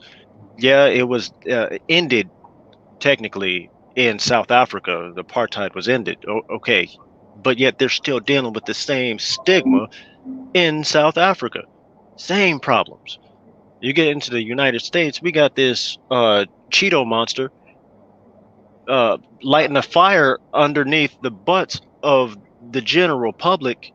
I just got into a debate with a man yesterday that works for the same company as I do over whether or not he's the lesser of two evils. Well, I'm tired of the lesser of two evils. It's still racism. Yeah. Whether they like to acknowledge it or not, whether they have some sort of argument about white on white or black on black, or they only categorize black on black crime. If you live around Black people, you're going to have crime against Black people. That's irrelevant. That is a made up terminology, and we got to sit and deal with the fact that we're put in this box. Well, guess what? Black folks is known for tearing down boxes. We can get the hell out of that as soon as we understand that we have to be on code with each other. Voodoo, my personal opinion, is that code. Now, when you think about the Black Lives Matter and the post-police killings, I know at least one case where there was a Hispanic man, at least one that I can remember. But that's it. You're not hearing he was Haitian. Now we had the Ethiopian in New York, I think a decade or more back. But you rarely hear, he was Cuban, he was Ethiopian, he was Nigerian, he was Haitian. It's Black Lives Matter. And so in the context of things, and I've said this before, we are always seen on the lower end of the totem pole, even in the Right. context of our own community. We step out of our community, it's black and white, so we say. But when we're in our community, it's the Jamaicans, it's the Haitians, it's the Nigerians, it's the quote unquote niggas, it's the black people, it's the African Hmm. Americans, it's the Creoles, and they're all at each other's throat. It's the Right. like my wife said, it's the crab in the barrel mentality. So this, Here's I here's something I think would actually get that ball rolling. If we have autocorrect on our phones, right? Everybody's got autocorrect, and sometimes it's a pain in the butt, but it always corrects to the correct spelling or the older spelling or whatever it is. When we hear that term, people of color, universally, every black person in this room and beyond should autocorrect to the original colored people. Every time you hear people of color, you should autocorrect and hear colored people. Now, colored people, when you hear that, that don't sit right with you. That gives you a little anxiety, makes you feel a little uncomfortable, gets you in your crawl. it gives you a little 1940. A little 1940, if you will, a little dash of 1940 with you. Little colored only signs and white only signs. That's what that brings. So whenever you hear that term, people of color, change them two letters around and take it back to the original colored people. Because that's all it is two letters, a two-letter difference technically. People of color, OF, colored people, ED. I'm just saying, autocorrect that in your mind. Let's start with that and go from there. I think that would be a good stepping stone personally, because every time I hear it, my brain autocorrects and I get a little itch in my butt whenever somebody says it. I think it also involves we as African Americans having a much more international perspective of our blackness. Now we do see, some semblance of that colored people in South Africa. We also see Right. some semblance of that colored people in India. But these places also, like you suggested, experience white supremacy, racism, a caste system, if you will, that was Yeah. on your shade. And that caste system is still alive in Louisiana. Have no That doubt. I'm that not. I'm that not. caste system is definitely prevalent right up under our noses, India especially, because you have um, this I'm sorry, this color coded system that where it technically originates is with their system. Their color coded caste system is directly involved with that. That's where you get the term Brahmin from. The Brahmin would be, and the untouchables in their society. Two opposite ends of the spectrum, white from dark. And that's in India, right? So you get like people like oh, what is his name? Mahatma Gandhi was complaining about that caste system himself. But when he was protesting, he didn't care about the untouchables, the darkest of the dark. He was talking about his class, right? And when Martin Luther King realized that part, that's when his light bulb went off. It was like, wait a minute, you mean to tell me that there still is racism in the people that I'm looking up to? Yes, yes, there is. Yes, there is. And we are on the bottom because we get pushed at the bottom. No matter how if there's one drop of African anything when it comes to the United States, we get thrown right under the bus or That's in the right. back, if you will. That's right. That's right. And as an ethnic group, not black people in America, but Yeah, black people in America as an ethnic group, we still, to some degree, accept that position of being less than, not as valuable as. And it shows up again in ATR in this, need for Cuban validation, Haitian validation, Brazilian validation, wherever you can afford to travel and go outside the country and get this sort of sense of connectedness back to your roots. And that's okay. If you can do that, you have money to do that, and that's your business. But the idea that somehow we don't have voodoo, we don't have culture, we don't have tradition unless Haiti gives it to us, that's a problem.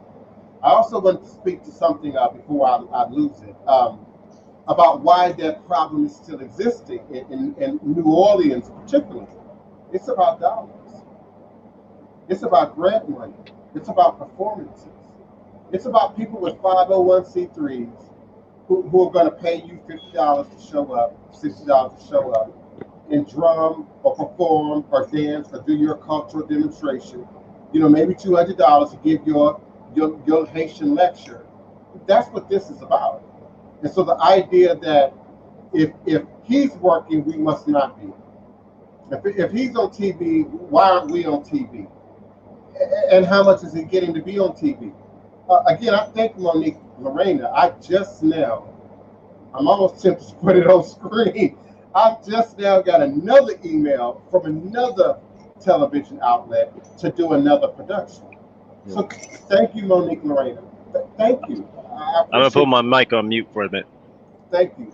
I hear you, bro. Thank you, Monique. I appreciate you for that. I do.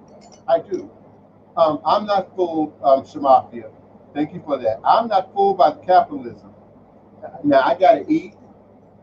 I gotta keep the lights on for this big house. I've got to be able to heat it and cool it when you come in here for your services. But that's it. That's it. I don't have a car. I don't have no huge savings account. I don't own a whole bunch of anything. Like many people in ministry. Storefront church. That's your comparison. Storefront church. I'm not living high on the hog, but I am being recognized. I have been given a platform. I have been acknowledged. My voice is being heard. And if you are upset about that, that's personal. That don't have anything to do with the facts that I speak on the show. That don't have to do with the facts that I've been laying down many years, longer than you've been alive. The two don't go together. Let me check on my chat. I'm going to be going soon, y'all, about 8 minutes. Yeah, that dark magic, that dark energy, the Goddess Initiative that exists in the universe is credited with moving dark matter around that, again, it's not calculable, can't be seen, can't really be measured yet by any technology. But it is said that dark energy, that dark matter, is one of the greatest forces of movements in the universe, and explains to some degree why the universe seems to be both expanding and contracting at the same time. So that, we see it in pop culture, the lie, the rumor, the salacious story, the naked story or the bloody story or the criminal story, gets a great deal of attention. I for one, I like criminal shows. I like prison television. I like, Crime Watch and what are those shows? Crime Watch and 48 Hours, and I like it. It's quote unquote reality. It's entertainment, but it's not consuming.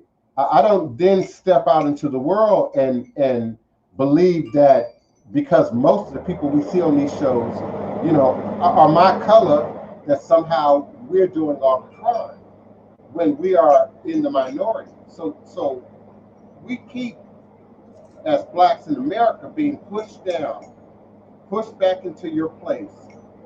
Be quiet until we need you. We'll call you. We're going to give you a little, a couple of dollars to perform, but don't make any waves. Don't establish any rules. Don't establish any traditions. Don't establish, anything of power. And my goal is to establish a place of empowerment for African Americans operating in voodoo, long after I'm not here. Long after I'm not here. This ain't even about today, per se. This is about 2030, 2040, 2050, 2060. And the assurance that my godchildren that I'm working with right now and their children, and in some cases, they mama and they grandmama and they aunts and they uncles, this is going to pass down generationally, just like your ugly generational curses. This too will pass down. This voodoo will continue. And people will find revolution. People will find revival. People will find healing. People will find a sense of purpose. People will find a sense of self. My sense of self is not contingent on whether I'm popular, whether you like me or not. If that was the case, I absolutely wouldn't be here right now, if that was the case. Looks could kill, I wouldn't be here right now. That's not why I do this. It's not why I'm here. It's not the point. It's not what gives me power. It's not what motivates me. What motivates me is the fulfillment of a vision that I've had since 5 years old. The fulfillment of a vision that the ancestors have had for me since before I was born. The fulfillment of a vision that my great auntie Vera Hunt, may she rest in a room, pronounced over me at 1 or 2 years old. And she said, girl, that boy gonna be a preacher. But she also was the only person in my family that kept reinforcing that voodoo.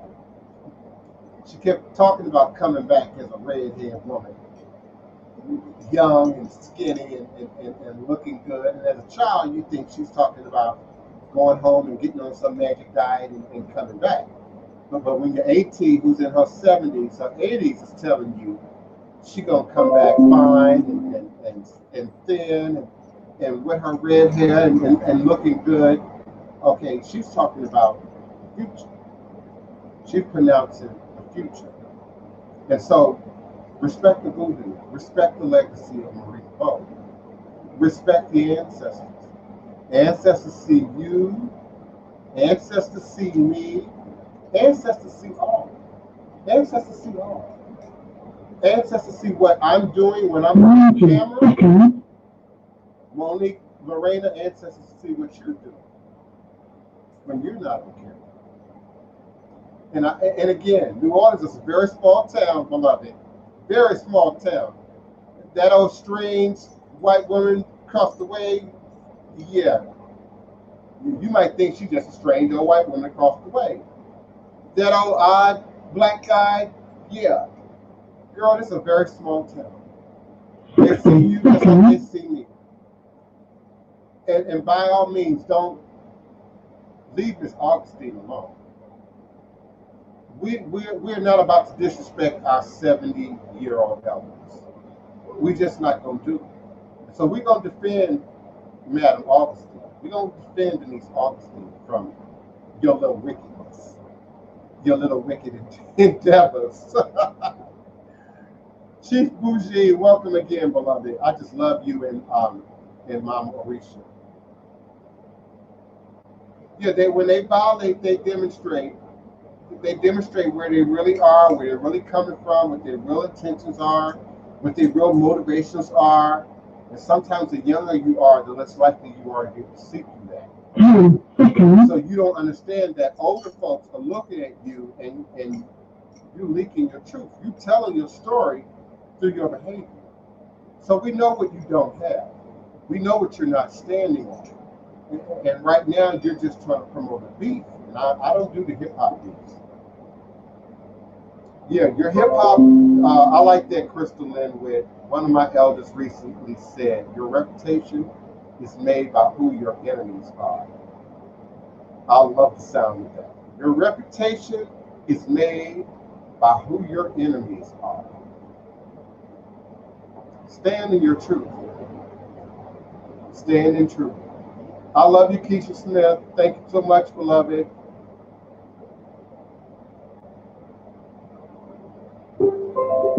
Thank you, thank you. I appreciate you. It is lunchtime, y'all. So I am going to move forward. I'm grateful for your support. I'm grateful for your love. I'm grateful for your friendship. I'm grateful for your studentship. I'm grateful for my godchildren and my initiates. I'm grateful for those who are doing ancestral work and divination, and particularly in this season that we are now living and existing and pushing through first, I don't know what I was going to say, but I'm grateful for that which we are moving through, we are pushing through right now in this moment. I also like to acknowledge everyone who's trying to call me, who's trying to text me, who's trying to email me. I'm going to catch up. Just give me some time. The hurricane is not really going to hit us. We're grateful for that, but it's just southwest of us. We are having some effects of it. We do have people in town now because of it, who are stranded and evacuated because of the hurricane. So please be patient with me. Between now and Friday and Saturday, things will be sort of back to normal. My schedule will be a little bit more controllable, and I should have made contact with anyone and everyone who's trying to reach me right now, just in a matter of days. So know that I'm grateful for each and every one of you in the 2 hours that we've been together. I'm grateful for you, Monique, Lorena. I'm grateful for you, the two wicked witches that are behind you. I'm grateful for all of the love and support and attention that I'm receiving right now. It's overwhelming emotionally, but in a very positive way. And so I'm really grateful for it.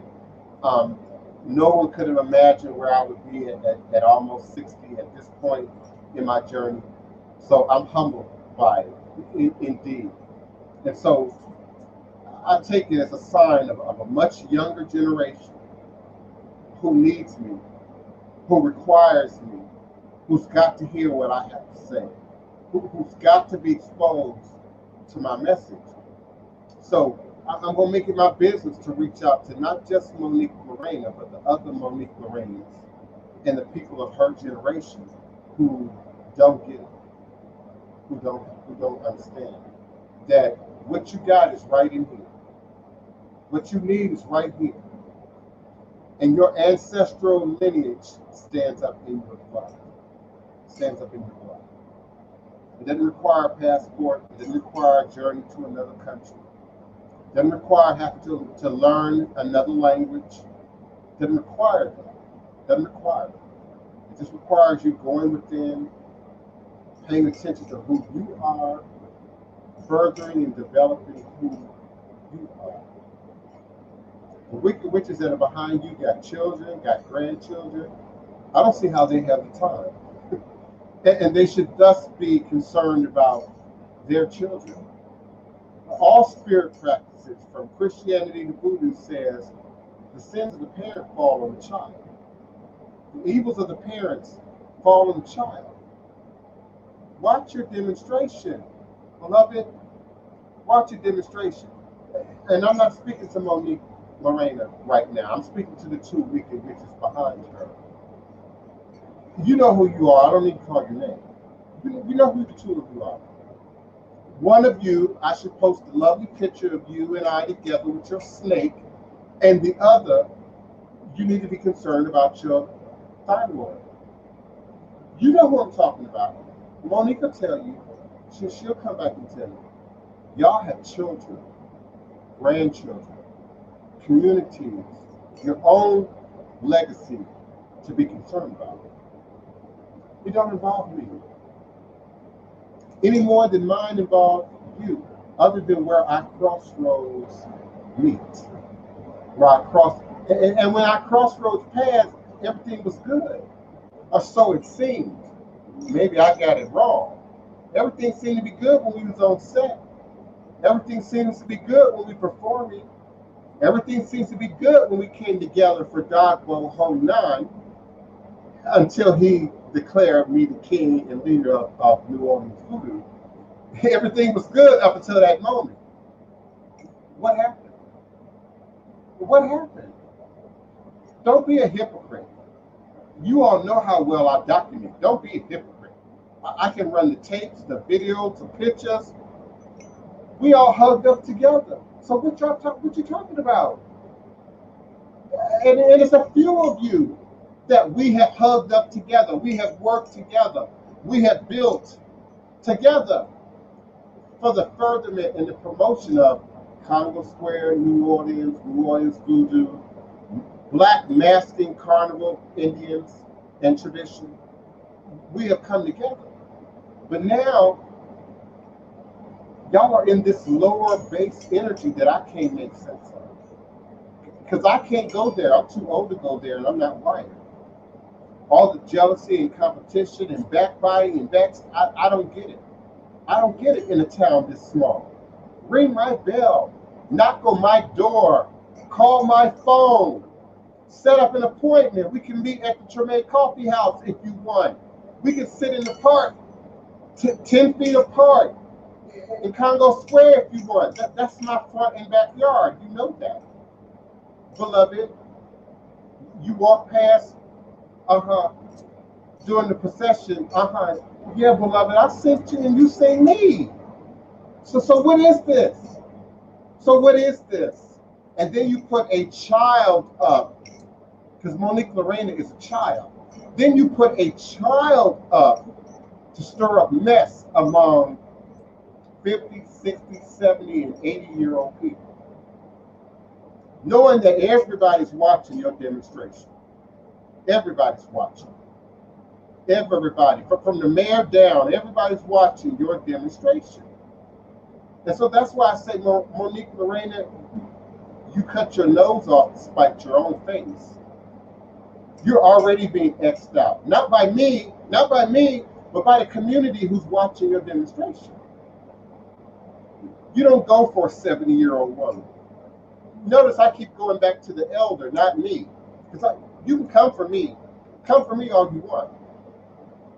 I specialize in doing battle. You can come for me. But leave Denise Augustine alone. Leave the elders who work with me alone. Leave the participants who are well paid, by the way, in my productions. Leave them alone. Why are you not coming for my drummers and my dancers and my priests and priestess and my godchildren? Why are you not coming for them? Because they're going to reinforce the truth about my demonstration. They're not party to your BS. They're not party to that. So, do I have haters out there? Yes. Do I have people out there who don't like me? Yes. This New Orleans, boo-boo. New Orleans has a unique flavor about transplants. You're forever a transplant. I don't care how many decades you are here. So if you can't say what elementary school you went to, you're not valued. You're devalued. Mayor Cantrell is an aberration. Aretha Castro Haley is an aberration. These are people who are successful transplants who made their way into position, whether you like them or not. But I've been here long enough, 25 years, to know that no true, authentic born New Orleans has a whole lot of love for transplants. Who are you, Monique Lorena? See, if you don't understand that, then you don't understand New Orleans. That's why I know that it's the wicked witches behind you. It ain't you. It's the native-born wicked witches behind you. It ain't you. And you're regurgitating something that you're still trying to learn. It takes decades to learn New Orleans, beloved. Decades. It takes befriending a lot of people. It takes hearing with your two ears and keeping your one big mouth shut. It takes building trust and reputation and not sharing everything that you hear. Because everybody in New Orleans knows that everybody in New Orleans talks. So they're judging you not on your ability to hear the gossip, but your ability to keep it and your ability to spill it. And sometimes they give you BS, purely made up BS, just to mark the progress and to trace it back to the original. I know people, legendary people, well-known people in the community that'll tell you a complete story in the hopes that you're going to spread it around. And when it gets back to them, they know exactly who said it. They know exactly where it came from. They're already prepared to deny it because they knew it wasn't true when they sent it out. And they send your immature self out on a mission. And a mission to get hurt. Do you read the news? Do you pay attention? New Orleans can be a dangerous city. It can be a very dangerous place. So while you throwing rocks and slinging mud and in your feelings and trying to do your kitchen witchery, beloved, you're only hurting your own reputation, not mine.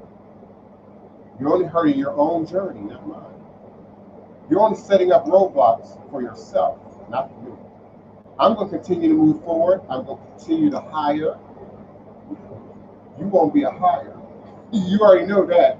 But I'm going to continue to hire others in the community to be a part of any opportunity that the ancestors grace me with. And so, thank you, Hollywood South. Thank you, Hollywood. Thank you, PBS. Thank you, History Channel. Thank you, Nat Geo. Thank you, the Travel Channel. Thank you, American Horror Story. Thank you, Queen Sugar. Thank you, NCIS New Orleans. I'm grateful. Thank you to all of my agents, all of the agencies and the people that I work with in the promotion of not just entertainment, but culture and tradition. Thank you. Indeed, I'm grateful to have a voice. I'm grateful to have a platform. I'm grateful to have a reach strong enough that you are upset about it, Monique Lorena. I'm grateful that I have a platform of value enough that people want it. I'm grateful for that. I take great pride in that. Do you see my face right now? I'm not upset. I'm not moved. I'm not weakened. You're not harming the structure of what I've already built here. So be peace. Be peace. Be yourself. Be love. Be serenity. Be healing. Be evolving. Be growing. Be still. Be conscious. Be erudite. Be quiet. And hear the Spirit. Let Spirit feel you. Let Spirit move you. Let Spirit motivate you. Let Spirit elevate you to another place, to another space, to another sense of being. Well-being. Be whole. Be whole. Be black, be strong, be proud. Black lives indeed matter. All black lives indeed matter. Again, Black Lives Matter. Black Lives Matter. And until Black Lives Matter, I don't want to hear All Lives Matter. All Lives Matter is a given if you're white. All Lives Matter is a given if you're of other ethnicity than black, and particularly black in America. We know there's a black demonstration all over the world. They're suffering police brutality in Kenya and Ethiopia and many places. But Black Lives Matter in the context of the wicked, racist, white supremacist oppression that we are under today. And so serve your Cheeto, honor your Cheeto, worship your Cheeto, do as you will, okay? I will be voting against the Cheeto, okay? And respect the voodoo. No matter what you do, respect the voodoo. All is truly and indeed a blessing if you can just see beyond the veils. It's all just an illusion and a test in one of the greatest divine mysteries of this life cycle. Cleanse, cleanse.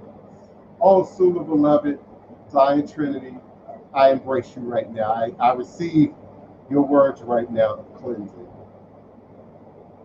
We need to cleanse. I want to talk to you today about what is going on in the world now. And it's really has to do about like we are in a pandemic now. and the Orisha that you hold, Ogun, you are Omo Ogun, you are beholding to clean yourself. Clean yourself well, because there will be those that are attracted to you. One of your roles is the healer. Make sure that you are clean first.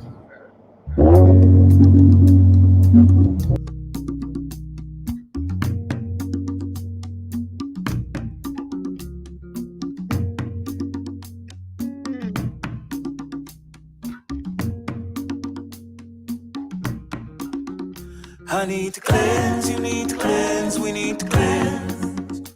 He need to cleanse, she need to cleanse, they need to cleanse. I need to cleanse, you need to cleanse, we need to cleanse. She need to cleanse, he need to cleanse, they need to cleanse. Da da da da.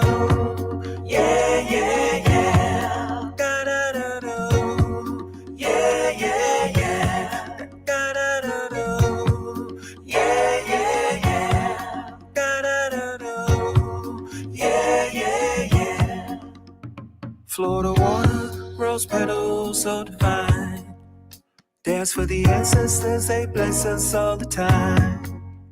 Burn out the sage, evil things are gone. We're living in a serious time, uncareful all you gone. I need to cleanse, you need to cleanse, we need to cleanse. He need to cleanse, she need to cleanse, they need to cleanse. I need to cleanse, you need to cleanse, we need to cleanse. She need to cleanse, they need to cleanse, they need to cleanse. Da da da da.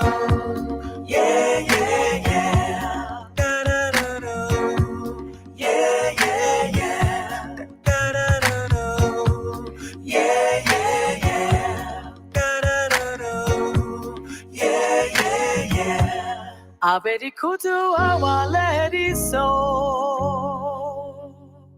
Abedi kutu awaledi so. Re baba, baba lua ye.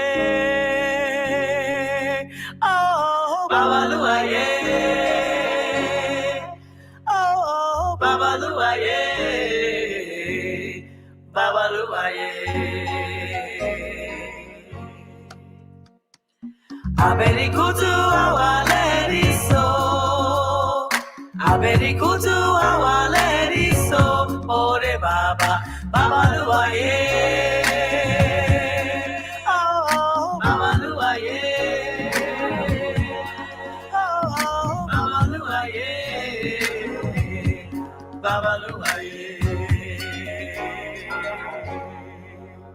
I remember the spiritual baths and the raw food fast. Looking at the man in the mirror, I was beautiful then. Time has come, it's time for a cleanse. Spiritual readings, Iridelo boom. Orishas are speaking, the foot of Ifa. I laid my sacrifice, tuning in. Claim that today is the first day of the rest of my life, and it's filled with blessings. Cleanse, you need to cleanse, we need to cleanse. You need to cleanse, you need to cleanse, they need to cleanse. I need to cleanse, you need to cleanse, we need to cleanse. She need to cleanse, he need to cleanse, they need to cleanse. Da da da da. Yeah, yeah, yeah. Da da da da. Yeah, yeah, yeah. Da da da da. Yeah, yeah, yeah. Da da da da. Yeah, yeah, yeah.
Talk to me nice, I get sensitive.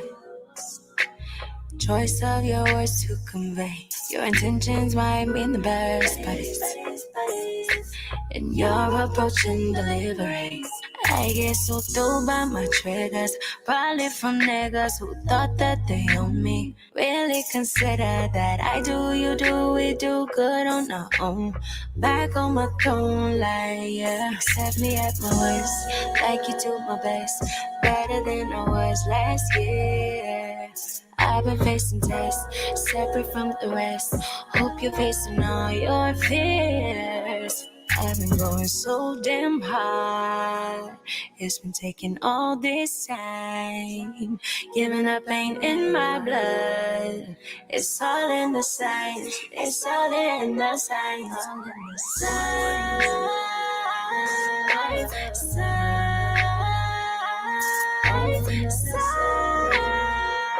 It's all in the signs. It's all in the signs.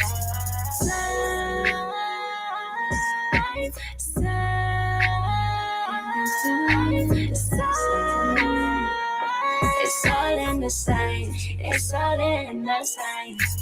I'm so nice, everybody's type. Eyes on the clock of my demise. Don't you fall into the quicksand. It's better on the cement. Telling no story, no power in your past. Even if you're 30, gotta make it last. I do, you do, we do good on our own. Back on my throne, like yeah. Accept me at my worst, like you do my best. Better than I was last year. I've been facing tests, separate from the rest. Hope you're facing all your fears. I've been going so damn hard. It's been taking all this time. Giving up ain't in my blood. It's all in the signs. It's all in the signs. All in the signs.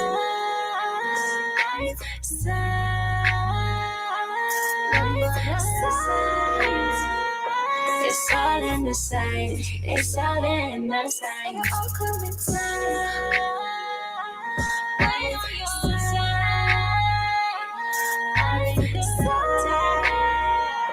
It's all in the signs. It's all in the signs.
Now raise one hand up if you know you got haters. But raise both hands up if you know that you're greater. Now raise one hand up if you know you got haters. But raise both hands up if you know that you're greater than them. See, I've been doing this shit such a long, long time. You'll never understand what's going on in my mind. They don't understand what it takes to be a music man. They don't know what it is. They don't know what it's like. See, if you got a lot of haters, you must be doing something right. Raise one hand up if you know you got haters. But raise both hands up if you know that you're greater than them.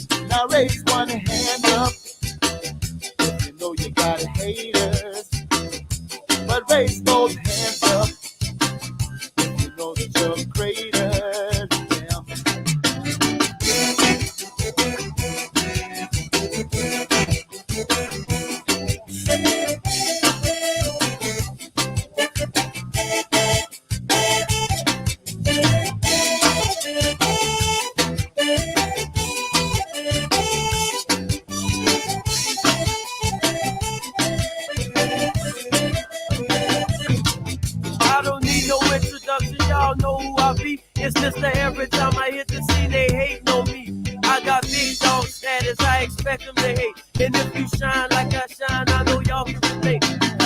My outfit look good, don't it? Take a picture of me, baby, this a Kodak moment. I'm the boss, I ain't taking no loss. So put me on the list with Slim Thug and Rick Ross. When you think a little that, they be like, wow, wow. And yeah, I get girls on the strength of my smile. Me, my dog, we off the easy for season. You ain't think that we'll hook up, I bet now you believe. Raise one hand up if you know you got haters. But raise both hands up if you know that you're greater than them. Now raise one hand up if you know you got haters. But raise both hands up if you know that you're greater than them. Time and time again, my God, you wish you would end. Follow me, the leader, you'll be hating again. You just can't stop me. You're wishing you could be me. I'm not trying to brag, I just got it like that. But even when I'm bragging, it's a matter of fact. So there's nothing you can do. If I was you, I'd hate me too. Now raise one hand up if you know you got haters. But raise both hands up if you know that you're greater than them. Raise one hand up if you know you got haters. But raise both hands up if you know that you're greater than them.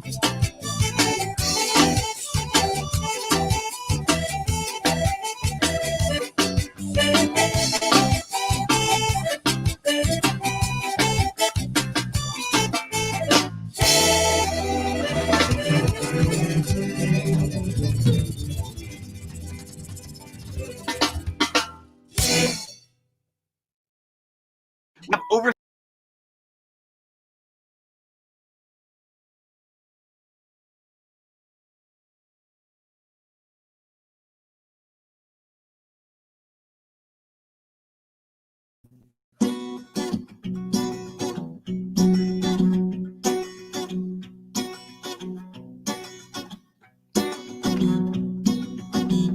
a dash of cayenne to the root. Gonna put on my grease suit. Boil a gumbo, hot and steady. Don't care if Freddy ready. Gonna pray at that old cemetery down on Claiborne where she's buried.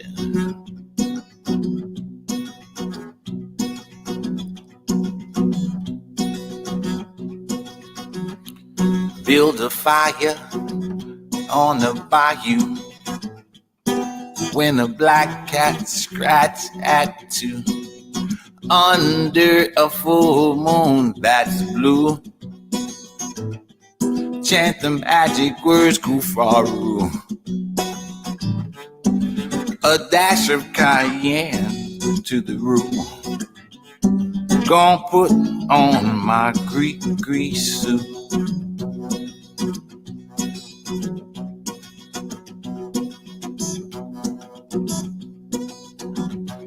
Black top hat, black suit too. Same old ride that Moses threw. I'm gonna get them bones out the graveyard for you. Can't see my eyes, black shades too. A dash of cayenne to the root. Gonna put on my grease suit. Yeah.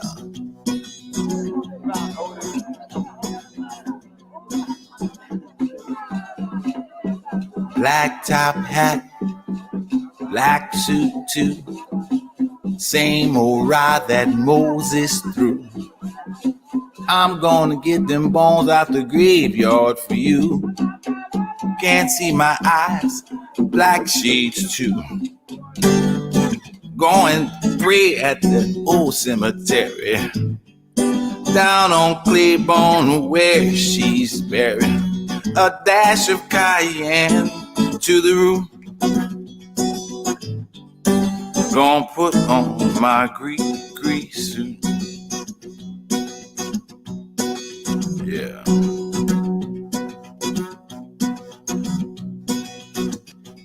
Black top hat, black suit too. Same old ride that Moses threw. I'm gonna get them bones out the graveyard for you. Can't see my eyes, black shades too.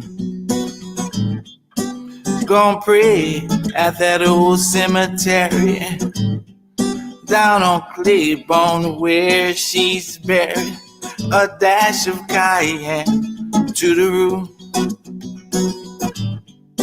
Gonna put on my grease suit.